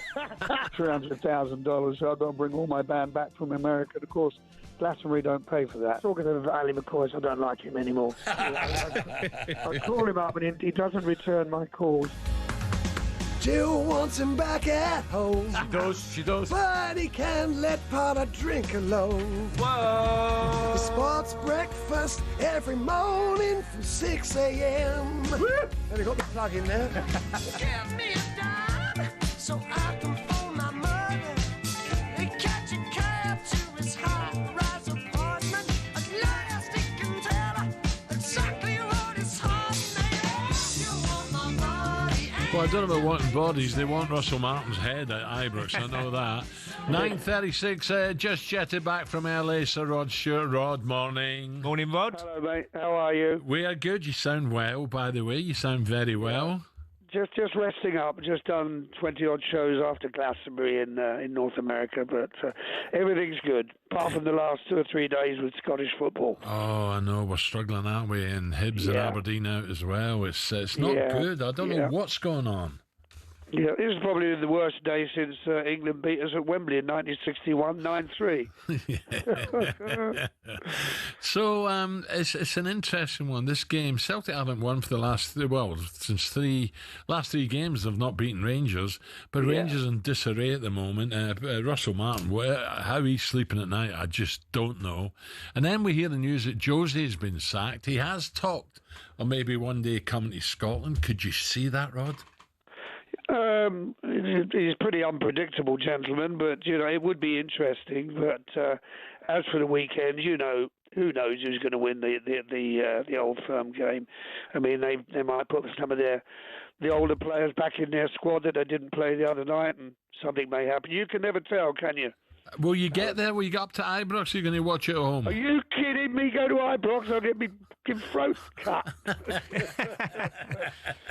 Rod, I've got to ask you, I'm disappointed. I really wanted to see Celtic in that Champions League draw, and it would have been, you would have been in the Arsenal group, which would have been fantastic. Oh, it would have been Celtic wonderful. to go down to the Emirates. And, Bayern Munich, Inter Milan. I'm absolutely gutted about that. But where did it go wrong? Is it they've not invested enough? Because I think Brendan's a little bit frustrated. Everybody has to understand we haven't got the money that Arsenal got. Everybody knows that. But we do seem to be a bit slow in transfers this year. But we have signed 2 players, Alan, apparently, in the last 24 hours. Yeah. But what I don't understand, you're both footballers and have been footballers, is watching the game the other night, seeing Carter Viggers, Scales, and whoever Trusty, I don't know. Sideways. I counted 6 sideways passes. Neither of the centre-backs wanted to cross the halfway line, and we needed a goal. Now, I've asked my good mate Gordon Strachan what this is all about, and no one can tell me. Can you two? Well, do you know what? Sometimes you just got to get the ball forward and play in their half. Absolutely, and maybe play 2 up front and get the ball and play off each other just as a one-off. Yeah, absolutely, I totally agree. I don't know what you think, Rod, but Maeda at the moment, he's off at this start of the season. It's only early, but he's not the same player at the moment. I know he had a great chance. It just bobbled slightly, but his hold-up play, he's giving the ball away, our passing's sloppy, and it's doing my head in. You're right, we need a goal. We're going side to side. Yeah, we do. We haven't been the same since Kuhn and Kyogo, and of course Jota's been out for a while. Those 3 would have made a big difference, I think. But I thought the first game was just a bad day at the office because Maeda missed a sitter then, didn't he? And he missed another sitter and a penalty. But the guy's been wonderful for us, so you can't come down on him too heavy. Do you know how much Celtic's team are worth? 120 million. And the team we played in Kazakhstan is worth 9 million. Wow, well, let's take Grimsby against Man United, Rod. It can't buy you love and it can't buy your football team. Well, have a look at Man United, Grimsby in the Carabao Cup. That's I think the distance there, but what United's worth and what Grimsby's worth is even much, much further. Oh, yeah. It's just football. It's so unpredictable. But that's what makes it wonderful. Oh, absolutely. So, but you're right. There's something wrong with Scottish football at the moment. I don't know what it is, but the youngsters and academies. I don't know if there's any players coming through, Rod. Yeah, it's both of those things. I don't think the academy's working, but getting back to Sunday, it's as I said, it's unpredictable. It really is. I mean, if they lose, Rangers lose, that's it. Season's over with 9 points in front. Yeah. Even a draw would not be good for Rangers. A draw, Celtic would take it at Ibrox. A draw with the cushion they have. Rod, you just touch on it because I want to talk football, but just how was Glastonbury for you? I'm not sure I've spoke to you since then. I loved it. I've been working. I don't know what you've been doing. How was it? It was leading up to it. It was absolutely nerve-wracking because it's Britain. It's my crowd. And I was just wanting to get it over with because once I came off the stage, the relief. But I think I did okay, so everybody said it was fine. But it is a magnificent event to take part in. Yeah. Rod, would you ever think about doing another little tour in the UK? I got to think about this because I'm not getting any younger, Yeah, I know. It keeps you young, though. That's what I'm saying. This keeps you young. Yeah, it does. I've got to do something in the UK before I get to 90. Brilliant. It's been an amazing. We played earlier there, Broken Dream. Unbelievable. How many years ago was that? That is scary. Oh, that was around 1960, 68, I think. Python Lee Jackson, wasn't it? Yeah. Well, the record stood as it was, and a guy that I used to buy cars from came along and said, the singer in the band's useless, would you come along and sing it? And I said, yeah. I said, what are you going to pay me? He said, you're going to have a set of carpets for your car. He was a car dealer. And so, amazing. Yeah, that was late 60s. So when will your next trip be up to Parkhead, up to Celtic Park? When will that be, Sir Rod? That is so funny. I was sitting having dinner with my wife last night trying to work that out. I'm going to try and get up for the Kilmarnock game because I go back on tour in a couple of weeks. No way. Finish off in America. Yeah. I've got to go to Brazil, Mexico, Uruguay, Paraguay, Chile, all of those places before Christmas. Wow. And those lovely girls in the backing group you have, all dressed up in Celtic kits, were they happy with that? No problem? At Glastonbury? No, absolutely. The orchestra wore Celtic kits as well. I'm a bit over the top, aren't I? And it was great, Rod, I must say, it was great to see Ronnie Wood as well. Oh, yeah. Yeah, he was brilliant. Yeah, he's good. We're trying to finish off a Faces album. I'm trying to finish off an album of my own. Yeah. And I'm also working on a country album. So on the recording side, I'm extremely busy. Yeah. Oh, fantastic. Listen, I'm not going to keep you. It's great to talk. Was that it? You like talking football, do you? I'm nervous about Sunday, believe it or not. Yeah, me too, because you never know you can never predict the Old Firm games. As you said, I think they've beaten us a couple of times last season and didn't finish up top of the league. So, and do you know who's gone very quiet, Rod? McCoyce has gone really, really quiet. And he's normally up to something. You battered him the other week. I did. When they got knocked out. Yeah. That was. It's just been the worst week I can remember. It's just awful. You know, I must admit I do feel sorry for McCoisty and Rangers and all of them. I mean, I want to beat them obviously, but the big picture is Scottish football. You know, and it's taken an embarrassing turn. Nothing to be proud of. Yeah, who do you fancy for the Premier League? Well, I'm sure you watched that as well. And West Ham were in a little bit of trouble just down the road for 2 years. Well, out of the London, a lot of the guys who work for me are Tottenham supporters, so I would like to see Tottenham do extremely well. Yeah. Well, they've got the right manager now. He looks like he's... And Champions League, they've got a decent draw, Rod. They've got Dortmund, Paris Saint-Germain. Okay, that's tough. Villarreal. Then they go Frankfurt, Slavia Prague, Bodo Glimt, Copenhagen, Monaco. So there's a nice little trip for you. Go and see Spurs in Monaco.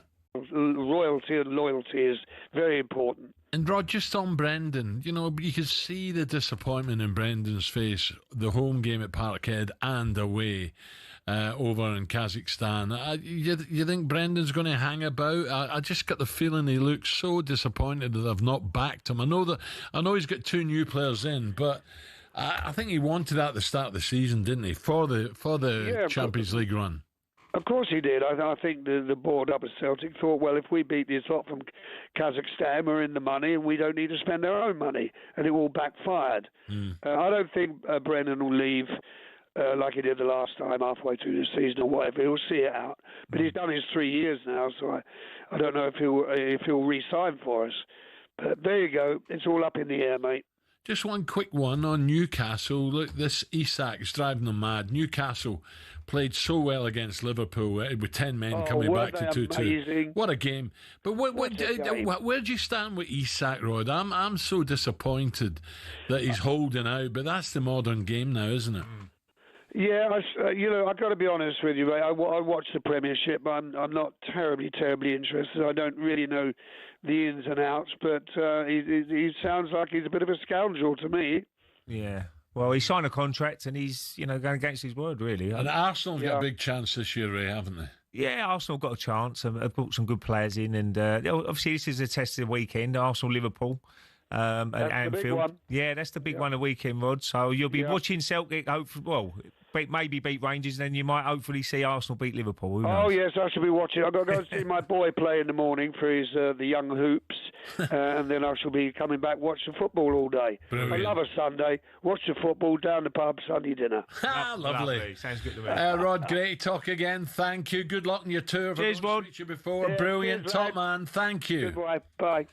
Sir Rod Stewart there. Can you believe the work he gets to? Unbelievable. I just that new album with Ronnie Wood as well. Yeah. A country album. He likes his country, likes his swing. But, wherever Rod goes, he would sell out. There's no doubt about it. Paraguay and places like that. That's how big they are around the world. He says, I don't take a lot of notice of the Premier. It's Celtic. Well, he's Celtic man, isn't he? I mean, that's what it is. He probably watches the games, but he's not really interested in who wins. I've got a great album for him, The History of Celtic, going back to the... Well, you had that watch, didn't you? You got the watch. Yeah, but he's got one as well, but the album's great, and I've got to drop it off. Well, that day we went to... what was that hotel you took me to, Al? It was in town, wasn't it? Ballroom. Where? In London? Grosvenor, wasn't it? Yeah. Oh, yeah. And the Celtic night, and you had some of the old players there. What a night that was. Yeah. That was to celebrate the Lisbon Lions, 1967. Which was an amazing achievement. What about the scenes there? Well, you had 1,200 people there, and there was people queuing up outside. They couldn't get in. People were walking up and down Park Lane saying, what's happened here? We've been invaded. That was amazing. That was really, really It was. I'll never forget that. It was an amazing night, that was. And we lost Eddie Jordan since then as well. Poor Eddie. 9:48.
Nine minutes to 10 o'clock. He just loves it, doesn't he, Rod? Yeah, that's fantastic. A proper Celtic man. And he's going to South America as well. By the way, Simon Jordan's mum, by all accounts, a massive Rod Stewart fan. I'm sure he's got lots of fans out everywhere.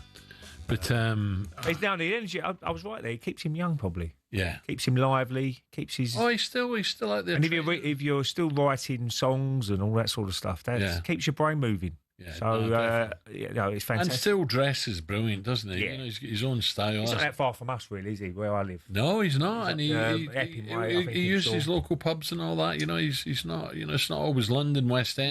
No. He likes his local. They're the best ones anyway. He's got a lovely family. His kids are lovely as well. Yeah, lovely. No, that's why that keeps you happy and young as well. Nice family, Great to talk, that's for sure. That's why you're looking so young. This Saturday, 5:30, Newcastle head to Ellen Road, hoping to win for the first time this campaign. I was meant to have a quick drink. A friend of mine's a massive Leeds fan, and he's adamant Leeds are staying up. Adamant. Well, I really hope... Ellen Road's the key. Oh, yes. Well, Sunderland will say that as well, about the Stadium of Light, and I'm sure Burnley will say that about their ground. Turf Moor, because the home form was so important when you come up. But look, they've got 3 points on the board, all three of them, and they've just got to try and nick points now away from home, and just try and frustrate the crowd and whatever. Spurs obviously beat Burnley, but they bounced back. Scott Parker. They're going to be organised. They're going to be hard to beat, and if they can nick a goal the weekend against Man United, the first goal, it could be get a little bit toxic over Old Trafford. Well, we're talking about managers as well, weren't we? We're talking about Russell Martin, we're talking about Brendan. What about Eddie Howe? Eddie, it must be driving him mad every time there's a mic in front of him. He'd be pretty. About Isak. He'd be pretty happy with the 2 performances so far, though. I know they lost against Liverpool, but I thought the energy they showed in that opening half an hour until Gordon got sent off was very impressive. It really was. I mean, it was right at it, and there was backs against the wall for a time, Liverpool, which, you know, they're the champions. Yeah. So to do that, and they just was dying out for a striker to put the ball in the back of the net. So they did certainly miss him, as we had Craig on earlier. They said, look, if Isak could have played against Villa and Liverpool, Newcastle could be sitting on 6 points now. Yeah. That's the difference, the strikers. Well, talking about Newcastle, let's hear from Eddie Howe. He was speaking to the media this morning and was asked whether this deal that we're talking about, the big German striker, Nick Woltemade, makes it more or less likely that, does this mean that Alexander Isak will now leave? Here's Eddie. Difficult for me to give you any clarity on the future, Keith. I've said before, I don't know what the future holds in that respect because I'm not dealing with it myself. I've got no update from what I spoke about the other day. I'm concentrating on trying to bring players to the club. So I was going to say, Ray, do you think Eddie just needs to get rid now so he can move on? But he just answered the question. Yeah, he's not dealing. Nothing to do with him. He's got to worry about his other squad of players. You know, he can't just rely on him to worry about one player. You know, this is Newcastle United. There's another 25 in the squad who's got to try and get a tune out of them every single week. So that's what he's doing. Someone else has got to deal with that situation, what they're going to do. And it will come down to probably the owners and the ball to say, right, we want to take the money or we don't. Yeah. Simple as that. And Eddie'd be delighted if he didn't go. He'll have to try and get him back into the team somehow and integrate him back. Absolutely. I think that's the least of his problems. You know, he will get him back in if he stays. And it's a big year for a lot of players. And Isak's won as well, going to the World Cup in the summer. So you can't be sitting at home watching TV and you know, how much fitness would you lose and all that sort of stuff. So he's got to be playing on a competitive field. So if he does stay, they've got to try and get him back in the team somehow. Yeah. Let's finish the news that Jose Mourinho has left Fenerbahce. That broke just this morning. Jose, do you think he'll have a break or will he come straight back in? See, there's another one who loves... Oh, he loves football. He loves football. I really enjoyed when he was coming into the studio, wasn't he? During the... was it the World Cup or the Euros or one of the... When he came in and done a few shows with us. He's brilliant. I really like Jose. I love Portugal, Alvor, Argo Al, and he said, oh, Ray, my mum was born in Alvor, and it's only a little fishing village. So I think he'd be straight back in. I reckon he'll bide his time, and he's got to get the right job for himself, though. Worked with Bobby Robson, didn't he? Yeah, absolutely. He's probably learned a lot of Bobby Robson back in the day, but what he done at Chelsea was unbelievable. And he's got that competitive nature, isn't he? And he just mentioned there Rangers. You know, he loves the passion in certain games. You can't go there, Josie. Josie, no. No, I'm sure the Rangers fans will be, ooh, that'd be good. But look, Russell Martin's still got the job at the moment. Who knows if Rangers can beat Celtic at the weekend? It gives him a little bit more time, doesn't it? I should imagine. So don't forget, huge show coming on Monday morning. All the reaction to the Old Firm derby, Liverpool against Arsenal, and also deadline day. The window shuts at 7 p.m. and talkSPORT will be the best place to hear all the deals they happen with a special show from 6:30, dedicated only to who is going where. Don't miss that. I'll be back on Wednesday. Hope you enjoyed it. Ray, have a great weekend. Cheers, Al. Have a good weekend. I mean that. I really enjoyed today. Little Sam, Troy Deeney and Big Alex, they're coming next. Have a great weekend. See you later.